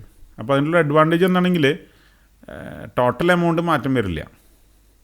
ടോട്ടൽ എമൗണ്ട് എന്ത് തന്നെയായാലും 25 ലക്ഷം എന്ന് പറഞ്ഞു കഴിഞ്ഞാൽ അതിന് മാറ്റം വരില്ല. പക്ഷേ അവിടെ പ്രശ്നം എന്താണെങ്കിൽ വീട് പോലെയുള്ള നിർമ്മിതികൾ നടക്കുമ്പോൾ ഒരുപാട് ഡീവിയേഷൻസ് വരും. പണിതുകൊണ്ടിരിക്കുമ്പോൾ നമുക്ക് പല സജഷൻസ് ഉണ്ടായിരിക്കും, പല മാറ്റങ്ങൾ വരുത്തേണ്ടതായിട്ട് വരും. അപ്പോൾ ഈ മാറ്റങ്ങൾക്കെല്ലാം കോൺട്രാക്ടർ ഒരു പക്ഷേ ഓവറായിട്ട് ചാർജ് ചെയ്യണമെന്ന് ഒരു ഫീലിംഗ് ഉണ്ടാവും. ചില കോൺട്രാക്ടേഴ്സ് മാറ്റങ്ങൾ വരുത്താനേ അനുവദിക്കില്ല. മാറ്റങ്ങൾ വരുത്തണമെങ്കിൽ തന്നെ അതിന് എക്സ്ട്രാ വേറെ റേറ്റ്സ് നമ്മൾ മെൻഷൻ ചെയ്യണം. അപ്പോൾ ലംസം കോൺട്രാക്റ്റ് എന്ന് പറയുകയും ചെയ്യുക, പിന്നെ ഒരു ഐറ്റം റേറ്റ് കോൺട്രാക്റ്റ് വേറെ സബ്ബായിട്ട് എക്സിക്യൂട്ടീവ് ചെയ്യേണ്ടതായിട്ട് വരും. മാറ്റങ്ങൾ വരുത്തുന്നില്ലെങ്കിൽ, അതുപോലെ ഡീറ്റെയിൽസ് എല്ലാം വളരെ സ്പെസിഫിക് ആണെങ്കിൽ ലംസം കോൺട്രാക്റ്റ് വിൽ ഡു. ഇപ്പോൾ സൂപ്പർവിഷന് ഡെയിലി നോക്കാൻ ആൾക്കാരില്ലെങ്കിൽ വിദേശത്തുള്ള പലരും ഇവിടെ വീട് പണിയിക്കുന്നത് ഈ ലംസം കോൺട്രാക്റ്റ് അടിസ്ഥാനത്തിലാണ്. അത്രയും ഡീറ്റെയിൽ ആയിട്ടുള്ള ഡ്രോയിങ്ങും സ്പെസിഫിക്കേഷനും പിക്ചേഴ്സും ഒക്കെ നൽകിക്കൊണ്ടാണ് ലംസം കോൺട്രാക്റ്റ് എക്സിക്യൂട്ട് ചെയ്യുന്നത്. അപ്പോൾ അതിൻ്റെ പേയ്മെൻറ്റ് കൊടുക്കുന്നതിന് മെഷർമെൻറ്റ് എടുക്കേണ്ട എന്നുള്ളതാണ് മറ്റൊരു advantage. If the work has been completed as per the specification the owner can make the payment. ഒരു മെഷർമെൻറ്റ് കൊടുക്കുന്നില്ല. വേണമെങ്കിൽ മുറികളുടെ അളവുകളൊക്കെ ശരിയാണോ എന്ന് ചെക്ക് ചെയ്യാൻ വേണ്ടിയിട്ട് നമുക്ക് വേണമെങ്കിൽ ഒരു ചെക്ക് മെഷർമെൻറ്റ് പോലെ എടുക്കാം. ഒരു ക്രോസ് ചെക്കിങ്ങിന് വേണ്ടിയിട്ട് മാത്രം മെഷർമെൻറ്റ് എടുക്കാം. പക്ഷേ ക്വാണ്ടിറ്റി വർക്ക് ഔട്ട് ചെയ്തിട്ടല്ല ഇത്തരം കേസുകളിൽ പേയ്മെൻറ്റ് കൊടുക്കുന്നത്. Payment is done on completion of the work. അതിൽ തന്നെ സ്റ്റേജസ് പറഞ്ഞിട്ടുണ്ടായിരിക്കും. ഓരോ സ്റ്റേജിലും എത്ര പേയ്മെൻറ്റ് കൊടുക്കണം. ഇപ്പോൾ പ്ലിന്ത് ലെവലെത്തുമ്പോൾ എത്ര പേയ്മെൻറ്റ് കൊടുക്കണം, ലിൻഡൽ ലെവൽ കഴിയുമ്പോൾ എത്ര പേയ്മെൻറ്റ് കൊടുക്കണം, റൂഫ് ലെവലെത്തുമ്പോൾ എത്ര പേയ്മെൻറ്റ് കൊടുക്കണം. അങ്ങനെ ഓരോ സ്റ്റേജസ് ഫിക്സ് ചെയ്തിട്ടുണ്ടായിരിക്കും. ആ ഓരോ സ്റ്റേജ് എത്തുമ്പോഴും അതിനനുസരിച്ചുള്ള പാർട്ട് പേയ്മെൻറ്റുകൾ നൽകേണ്ടതായിട്ട് വരും. അടുത്തൊരു ടൈപ്പ് ഓഫ് കോൺട്രാക്റ്റ് എന്ന് പറഞ്ഞാൽ പീസ് വർക്ക് സിസ്റ്റമാണ്. ചെറിയ ടാസ്കുകളാണെങ്കിൽ അത്തരം ടാസ്കുകളെ നമുക്ക് വേണമെങ്കിൽ ഒരു പീസായിട്ട്, ഒരു വർക്ക് പീസായിട്ട് കൺസിഡർ ചെയ്തിട്ട് വേണമെങ്കിൽ പേയ്മെൻറ്റ് നൽകാം. ഒരു എക്സാമ്പിൾ പറയുകയാണെങ്കിൽ, ഒരു മുനിസിപ്പാലിറ്റിയിൽ എവിടെയെങ്കിലും കുറേ സ്ലാബുകൾ ഡ്രെയിനിൻ്റെ മുകളിലിടാൻ വേണ്ടിയിട്ട് ഒരു സ്റ്റാൻഡേർഡ് സൈസിലുള്ള കുറേ സ്ലാബുകൾ വേണം. അപ്പോൾ ഒരു സ്ലാബിൻ്റെ ഡയമെൻഷൻ പറഞ്ഞിട്ടുണ്ട്, അതിൻ്റെ സൈസ് എല്ലാം പറഞ്ഞിട്ടുണ്ട്, അതിൻ്റെ സ്പെസിഫിക്കേഷൻ എല്ലാം പറഞ്ഞിട്ടുണ്ട്. അപ്പോൾ ഒരു പീസ്, ഒരു സ്ലാബ് സപ്ലൈ ചെയ്യുന്നതിന് എത്രയാണ് റേറ്റ്? അപ്പോൾ കോൺട്രാക്ടർ ആ സ്ലാബ് ഉണ്ടാക്കിയിട്ട് നൽകണം. അപ്പോൾ എത്ര സ്ലാബ് നൽകുന്നു എന്നുള്ള ആശ്രയിച്ചിട്ടായിരിക്കും ഈ പേയ്മെൻറ്റ് നടത്തുന്നത്. മറ്റൊരു എക്സാമ്പിൾ, ഇലക്ട്രിസിറ്റി ബോർഡിന് ഇലക്ട്രിക് പോസ്റ്റ് സപ്ലൈ ആണ്. അപ്പോൾ അതിൻ്റെ സ്പെസിഫിക്കേഷൻസ് എല്ലാം പറഞ്ഞിട്ടുണ്ടായിരിക്കും. ഒരു ഇലക്ട്രിക് പോസ്റ്റിന് സപ്ലൈ ചെയ്യുന്നതിന്, നിർമ്മിച്ച് സപ്ലൈ ചെയ്യുന്നതിന് എന്താണ് റേറ്റ്. ഇതിനെയാണ് പീസ് വർക്ക് സിസ്റ്റം എന്ന് വിളിക്കുന്നത്. ഒരു പർട്ടിക്കുലർ ഐറ്റം സപ്ലൈ ചെയ്യുന്നതിന് എന്താണ് റേറ്റ്. ഇപ്പോൾ ഗവൺമെൻറ്റിലേക്ക് ഓഫീസിലേക്ക് അൽമാരകൾ വേണ്ടിവരും. അപ്പോൾ അൽമാരയുടെ സ്പെസിഫിക്കേഷൻ എല്ലാം പറഞ്ഞിട്ട് പറയാണ്, ഇത്തരം ഒരു അൽമാര സപ്ലൈ ചെയ്യുന്നതിന് പീസ് വർക്ക് എത്രയാണ്, ഒരു ഐറ്റത്തിന് എത്രയാണ് പീസ് വർക്ക് എന്നുള്ളത്. അത് ചില സന്ദർഭങ്ങളിൽ അങ്ങനെ ഉപയോഗിക്കാറുണ്ട്. വൻകിട പ്രോജക്റ്റുകളിലെ ചെറിയ പ്രോജക്റ്റുകൾ ഇതേപോലെ ഒരു പക്ഷേ കോൺട്രാക്ടർ സബ് കോൺട്രാക്ട് ചെയ്ത് പീസ് വർക്കായിട്ട് നൽകും. സബ് കോൺട്രാക്റ്റിംഗ് എന്ന് പറയുന്നത് ഗവൺമെൻറ്റിൽ അനുവദനീയമായിട്ടുള്ളൊരു കാര്യമല്ല. അത് ഐറ്റം എന്താണെന്ന് അടുത്ത ഐറ്റമായിട്ട് നമ്മൾ ഡിസ്കസ് ചെയ്യുന്നുണ്ട്. അത് കോൺട്രാക്ടർ റിസ്കിൽ കൊടുക്കുന്ന ഒരു കോൺട്രാക്റ്റിനാണ് സബ് കോൺട്രാക്ട് എന്ന് വിളിക്കുന്നത്. സബ് കോൺട്രാക്ട് എന്ന് പറഞ്ഞിട്ടുണ്ടെങ്കിൽ ഒരു ഡാം പോലെയുള്ള മേജർ കൺസ്ട്രക്ഷൻ നടക്കുന്നതിൻ്റെ വർക്ക് എടുത്തിട്ടുള്ളൊരു കോൺട്രാക്ടർക്ക് അതിൽ വരുന്ന ചെറിയ ചെറിയ ടാസ്കുകൾ ചെയ്യാനായിട്ട് ഒരു പക്ഷേ സൗകര്യം ഉണ്ടായിരിക്കില്ല, അല്ലെങ്കിൽ അതിനുള്ള സമയം ഉണ്ടായിരിക്കില്ല. ഒരു മെയിൻ കോൺട്രാക്ടർ അതിലൊരു പാർട്ട് വേറെ കോൺട്രാക്ടർക്ക് നൽകുന്നതിനെയാണ് സബ് കോൺട്രാക്റ്റിംഗ് എന്ന് വിളിക്കുന്നത്. പക്ഷേ ഡിപ്പാർട്ട്മെൻറ്റുമായിട്ടുള്ള എല്ലാ നിയമപരമായിട്ടുള്ള ബാധ്യതയും എഗ്രിമെൻറ്റ് വെച്ചിട്ടുള്ള മെയിൻ കോൺട്രാക്ടറായിട്ട് തന്നെയാണ്. ആ വർക്കിൻ്റെ കോൺട്രാക്ടർ വീണ്ടും ഒരു സബ്ബായിട്ടൊരു കോൺട്രാക്റ്റ് കൊടുക്കുന്നതിനെയാണ് സബ് കോൺട്രാക്റ്റിംഗ് എന്ന് വിളിക്കുന്നത്. ചെറിയ ചെറിയ ടാസ്കുകൾ എളുപ്പത്തിൽ ചെയ്തു തീർക്കുന്നതിന് വേണ്ടിയിട്ടാണ് ഈ സബ് കോൺട്രാക്റ്റിംഗ് എന്ന് പറഞ്ഞ രീതി നൽകുന്നത്. ചില പ്രൈവറ്റ് ഏജൻസികൾ ഇതുപോലെ സബ് കോൺട്രാക്റ്റ് ചെയ്യും, മേജർ വർക്ക് എടുക്കും, അതിൻ്റെ സബ് വർക്കുകളെല്ലാം ഒരു ചെറിയ ചെറിയ കോൺട്രാക്ടേഴ്സിനെ കൂടെ ചെയ്യിപ്പിക്കും. പക്ഷേ ആരാണോ ഈ ഓണറായിട്ടുള്ള എഗ്രിമെൻ്റ് എക്സിക്യൂട്ട് ചെയ്തിരിക്കുന്നത്, ഓണറെ സംബന്ധിച്ചിടത്തോളം മെയിൻ കോൺട്രാക്ടർ തന്നെയാണ് ലീഗലി ബൈൻഡിങ് ആയിട്ടുള്ള കോൺട്രാക്ടർ. മറ്റ് കേസിൽ ഈ കോൺട്രാക്റ്റ് എടുത്ത കോൺട്രാക്ടറും അയാൾ സബ് കൊടുത്തുള്ള കോൺട്രാക്ടർ തമ്മിൽ മാത്രമേ പരസ്പരം ഒരു എഗ്രിമെൻ്റ് ഉള്ളൂ എന്നുള്ളത് വ്യക്തമായിട്ട് മനസ്സിലാക്കുക. ലീഗലായിട്ട് ഗവൺമെൻറ്റിൽ സബ് കോൺട്രാക്ട് ചെയ്യാനായിട്ട് വേറെ അനുവാദങ്ങളില്ല. മറ്റൊന്ന് ഡിപ്പാർട്ട്മെൻറ്റൽ എക്സിക്യൂഷൻ വർക്കാണ്. ഇതൊരു കോൺട്രാക്റ്റിംഗ് രീതിയല്ല, ചില പ്രത്യേക സാഹചര്യങ്ങളിൽ അവലംബിക്കുന്ന ഒരു മെത്തേഡാണ് ഡിപ്പാർട്ട്മെൻറ്റൽ എക്സിക്യൂഷൻ ഓഫ് വർക്ക്. ഇത് ഏതൊക്കെ സാഹചര്യത്തിലാണ് ഇങ്ങനെ ചെയ്യേണ്ടി വരുന്നതെന്നുള്ളത് നമുക്ക് ഡിസ്കസ് ചെയ്യാം. ഒന്ന്, no contractor turns up to take the project. കോൺട്രാക്ടർമാരെല്ലാവരും ഒത്തുകൂടിയിട്ട് തീരുമാനിക്കുകയാണ് ഞങ്ങൾ കോൺട്രാക്റ്റുകളെല്ലാം ബഹിഷ്കരിക്കുകയാണെന്നുള്ളത്. ആരും മുന്നോട്ട് വരുന്നില്ല. അപ്പം അത്തരം സാഹചര്യങ്ങളിൽ ഗവൺമെൻറ്റിന് അത് കൈയൊഴിയാൻ പറ്റില്ല. അത്തരം സിറ്റുവേഷനിൽ ഗവൺമെൻറ്റിനെ വർക്ക് ചെയ്യേണ്ടതായിട്ട് വരും. അപ്പോൾ ഗവൺമെൻറ്റിൻ്റെ ഉദ്യോഗസ്ഥന്മാരെ ഉപയോഗിച്ചുകൊണ്ട്, PWDയിലുള്ള ഓഫീസേഴ്സിനെ ഉപയോഗിച്ചുകൊണ്ട്, വർക്കേഴ്സിനെ നോമിനേറ്റ് ചെയ്തുകൊണ്ട്, മെറ്റീരിയൽസ് ഡയറക്റ്റായിട്ട് പർച്ചേസ് ചെയ്തുകൊണ്ട് വർക്ക് എക്സിക്യൂട്ട് ചെയ്യും. നമ്മൾ സ്വന്തം വീട്ടിലെ ഒരു ജോലി ചെയ്യിപ്പിക്കുന്ന പോലെ തന്നെ എൻജിനീയർ ഡിപ്പാർട്ട്മെൻറ്റിൻ്റെ വർക്ക് ഡയറക്റ്റായിട്ട് എക്സിക്യൂട്ട് ചെയ്യും. അതാണ് ഒരു സാഹചര്യം. പക്ഷേ ഇത് വളരെ അപൂർവമായിട്ട് ഈ രീതിയിൽ ചെയ്യാൻ പറ്റില്ല. വൻകിട പ്രോജക്റ്റുകളൊന്നും ഒരു കോൺട്രാക്ടർ ചെയ്യുന്നത് പോലെ ഒരു എൻജിനീയർക്ക് ഓരോ മെറ്റീരിയലും വാങ്ങി കൊടുത്തുകൊണ്ട് ജോലിക്കാരെ വെച്ചുകൊണ്ട് ഡയറക്റ്റ് സൂപ്പർവിഷനിൽ ചെയ്യാൻ പറ്റില്ല. അപ്പോൾ മേജർ പ്രോജക്ട്സ് ഒന്നും ഈ രീതിയിൽ എക്സിക്യൂട്ട് ചെയ്യാൻ പറ്റില്ല. വേറെ ചില ജോലികളൊക്കെ ആണെങ്കിൽ, എമർജൻസി ആണെങ്കിൽ മാത്രമേ ഇത്ര രീതിയിൽ അവലംബിക്കാറുള്ളൂ. രണ്ടാമത്തെ ഒരു മെത്തേഡ് എന്ന് പറയുന്നത് വളരെ റിമോട്ട് ഏരിയയിലുള്ള ഒരു പ്രോജക്റ്റാണ്. ആ വർക്ക് ചെയ്യാനും കോൺട്രാക്ടേഴ്സിന് താല്പര്യമില്ല. പട്ടപ്പാടിയിലോ അല്ലെങ്കിൽ വയനാട്ടിലോ ഒരു ട്രൈബൽ സെറ്റിൽമെൻറ്റിൽ അവിടെ ട്രൈബൽ ആളുകൾക്ക് വേണ്ടിയിട്ട് മുളയും അതുപോലെയുള്ള നിർമ്മാണ വസ്തുക്കൾ ഉപയോഗിച്ച്, ലോക്കലായിട്ടുള്ള അവൈലബിൾ ആയിട്ടുള്ള നിർമ്മാണ വസ്തുക്കൾ ഉപയോഗിച്ചിട്ട് വീടുകൾ നിർമ്മിച്ചു കൊടുക്കുക. കോൺട്രാക്ടേഴ്സിന് ചിലപ്പോൾ വലിയ താല്പര്യം ഉണ്ടാവില്ല, കാരണം കാര്യമായിട്ടുള്ള പ്രോഫിറ്റ് ഒന്നും കിട്ടാത്തൊരു ഐറ്റമാണ്. മറ്റൊരു കാര്യം, വളരെ റിമോട്ട് ഏരിയയിലാണ്, അവിടെ ജോലിക്കാരെ കിട്ടാനായിട്ടുള്ള ബുദ്ധിമുട്ടുകളുണ്ട്.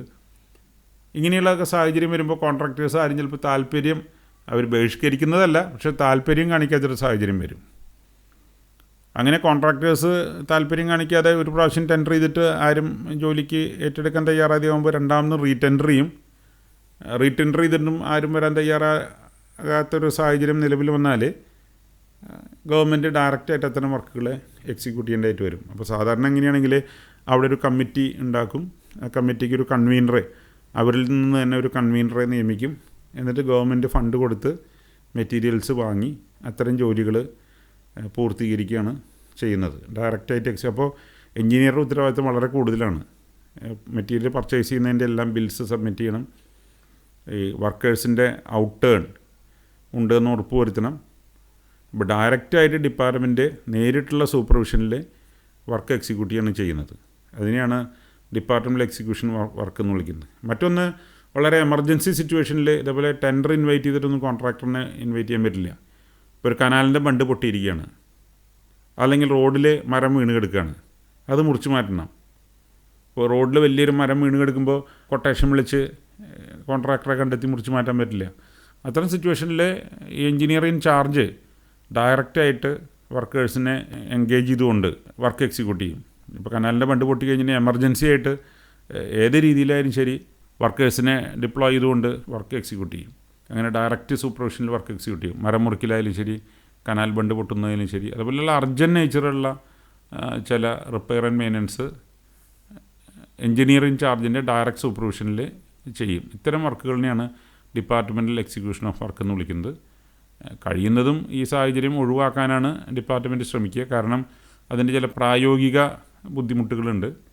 അതുകൊണ്ട് തന്നെ ഈ രീതി അവലംബിക്കുന്നത് വളരെ അപൂർവമായ സാഹചര്യത്തിലാണ് ചെയ്യുന്നത്. ഈ സ്ലൈഡിൽ ഡിസ്കസ് ചെയ്യുന്നത് execution of agreement and condition എന്ന ടോപ്പിക്കാണ്. ടെൻഡർ ഓപ്പൺ ചെയ്ത് ടെൻഡർ ടാബുലേഷനെല്ലാം നടത്തിയതിന് ശേഷം ആരാണോ ലോവസ്റ്റ് കോട്ട് ചെയ്തിട്ടുള്ളത് ആ കോൺട്രാക്ടറെയാണ് നമ്മൾ കൺസിഡർ ചെയ്യുന്നത്. ആ കോൺട്രാക്ടർ ടെൻഡർ കണ്ടീഷൻസ് എല്ലാം പാലിച്ചിട്ടുണ്ടെങ്കിൽ അയാളെ നമ്മൾ സെലക്ഷൻ അറിയിക്കണം. അപ്പോൾ ആദ്യത്തെ ടോപ്പിക് എന്ന് പറയുന്നത് ഫേം പീരീഡ് എന്നുള്ളതാണ്. ഫേം പീരീഡ് എന്ന് പറഞ്ഞെങ്കിൽ കോൺട്രാക്റ്റ് ഫേം ചെയ്യാനായിട്ടുള്ള പീരീഡിനെയാണ് ഫേം പീരീഡ് എന്ന് വിളിക്കുന്നത്. The contract should be intimated about the selection for the work within this period. This period is known as firm period.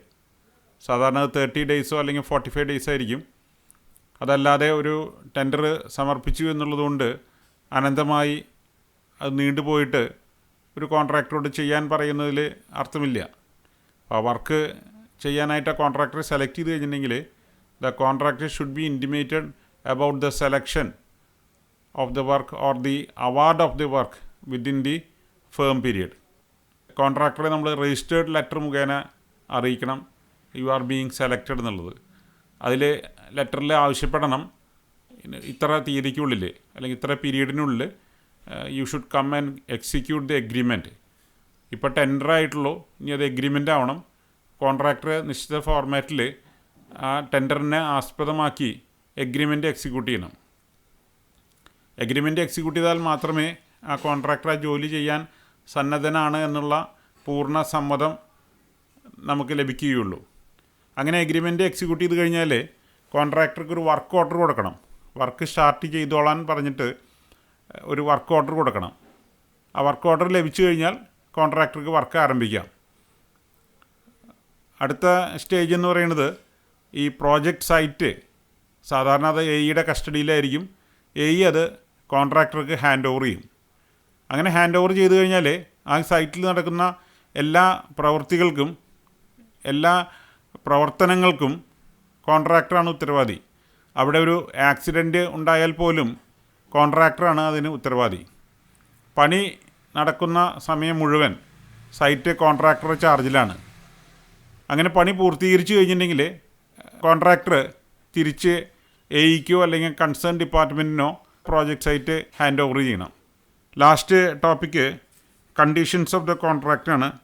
എന്തൊക്കെയാണ് നോർമലായിട്ട് വരുന്ന കണ്ടീഷൻസ് നമുക്ക് പരിശോധിക്കാം. ഒന്ന്, കംപ്ലീഷൻ പീരിയഡ്. എത്ര കാലത്തേക്കാണ് ഈ പ്രോജക്റ്റ് നടത്തേണ്ടത്, ഇതിൻ്റെ പൂർത്തീകരിക്കാനായിട്ടുള്ള പരമാവധി സമയം എത്രയാണ്. പിന്നെ അഗ്രീഡ് റേറ്റുകൾ, ടെൻഡറിൽ പറഞ്ഞിരിക്കുന്ന റേറ്റുകൾ കോൺട്രാക്റ്റിലേക്ക് നമ്മൾ കണ്ടീഷനായിട്ട് എഴുതി ചേർക്കും. റേറ്റ്സ് ഓഫ് ഡിപ്പാർട്ട്മെൻ്റലി സപ്ലൈഡ് മെറ്റീരിയൽ, മെഷീനറിയോ മെറ്റീരിയലോ ഏതെങ്കിലും ഡിപ്പാർട്ട്മെൻറ്റലായിട്ട് സപ്ലൈ ചെയ്യുന്നുണ്ടെങ്കിൽ അതിന് ഡിപ്പാർട്ട്മെൻറ്റ് എത്ര റേറ്റാണ് വസൂലാക്കുന്നത് എന്ന് ഈ എഗ്രിമെൻറ്റിൽ കാണിച്ചിരിക്കണം. പിന്നെയുള്ളത് പെനാൽറ്റി എന്തെങ്കിലും ഉണ്ടെങ്കിൽ പെനാൽറ്റി ക്ലോസ് അനുസരിച്ചുള്ള കാര്യങ്ങൾ. അതുപോലെ ബോണസ്, സമയബന്ധിതമായി പൂർത്തീകരണത്തിന് മുമ്പായിട്ട് തന്നെ പ്രോജക്റ്റ് തീർക്കുകയാണെങ്കിൽ അതിന് ലഭിക്കുന്ന ബോണസ് എത്രയാണെന്ന് പറഞ്ഞിരിക്കണം. Statutory charges, income tax, TDS, GST അങ്ങനെയുള്ള നിർബന്ധിതമായിട്ട് അടയ്ക്കേണ്ട തുകകൾ ഏതാണെന്ന് കോൺട്രാക്റ്റിനകത്ത് പറഞ്ഞിരിക്കണം. അതുകൂടാതെ സ്പെഷ്യൽ കണ്ടീഷൻസ് എന്തെങ്കിലും ഉണ്ടെങ്കിൽ, സ്പെഷ്യൽ കണ്ടീഷൻസ് എന്ന് പറഞ്ഞാൽ മുൻപ് ഉള്ള സ്ലൈഡിൽ ചർച്ച ചെയ്തിരുന്നു. നോർമൽ കോൺട്രാക്റ്റ് കണ്ടീഷൻസിന് ഉപരിയായി എന്തെങ്കിലും സ്പെഷ്യൽ കണ്ടീഷൻസ് ഉണ്ടെങ്കിൽ അതും കൂടെ ഈ കോൺട്രാക്റ്റിനകത്ത് എഗ്രിമെൻറ്റിനകത്ത് പറഞ്ഞിരിക്കണം. ഈ കോൺട്രാക്റ്റ് എന്ന് പറയുന്നതും എഗ്രിമെൻ്റ് എന്ന് പറയുന്നതും ഒന്ന് തന്നെയാണ്. സാധാരണ ഒറ്റ വേർഡായിട്ടാണ് പറയുക, കോൺട്രാക്റ്റ് എഗ്രിമെൻ്റ് എന്നാണെന്ന് പറയുക. Agreement means agreeing conditions. Contract എന്ന് പറയുന്നതും എഗ്രിമെൻ്റ് എന്ന് പറയുന്നതും ഒരു ലീഗൽ ടേമാണ്. രണ്ടും പരസ്പരം നമ്മൾ മാറ്റി ഉപയോഗിക്കാറുണ്ട്. ഇത്രയും കാര്യങ്ങളാണ് ഈ രണ്ടാമത്തെ മോഡ്യൂളിൻ്റെ ഒന്നാമത്തെ ഭാഗത്തിൽ നമ്മൾ ഡിസ്കസ് ചെയ്യുന്നത്. ഈ പ്രസൻറ്റേഷൻസ് എല്ലാം നൽകിയിരിക്കുന്നത് സംസ്ഥാന ഗവൺമെൻറ്റിൻ്റെ ഡിപ്ലോമ സിവിൽ എഞ്ചിനീയറിംഗ് സിലബസിനെ ആസ്പദമാക്കിയും അതുപോലെ തന്നെ ഈ വിഷയവുമായി ബന്ധപ്പെട്ട എൻ്റെ ടെക്സ്റ്റ് ബുക്ക് അടിസ്ഥാനമാക്കിയിട്ടാണ് പ്രസൻറ്റേഷൻ നൽകിയിരിക്കുന്നത്. പൂർണ്ണമായും സിലബസിൽ ഉൾക്കൊണ്ടുകൊണ്ടാണ് ഈ പ്രസൻറ്റേഷൻ നടത്തിയിരിക്കുന്നത്. So thank you very much. രണ്ടാമത്തെ മോഡ്യൂളിൻ്റെ ഒന്നാം ഭാഗമായ ഈ പ്രസൻറ്റേഷൻ മനസ്സിലാക്കി കാണുമെന്ന് വിചാരിക്കുന്നു. ഇതിൻ്റെ രണ്ടാം ഭാഗത്തിൽ രണ്ടാമത്തെ മോഡ്യൂളിലെ ബാക്കിയുള്ള ടോപ്പിക്സ് പ്രസൻറ്റ് ചെയ്യുന്നതാണ്. Thank you.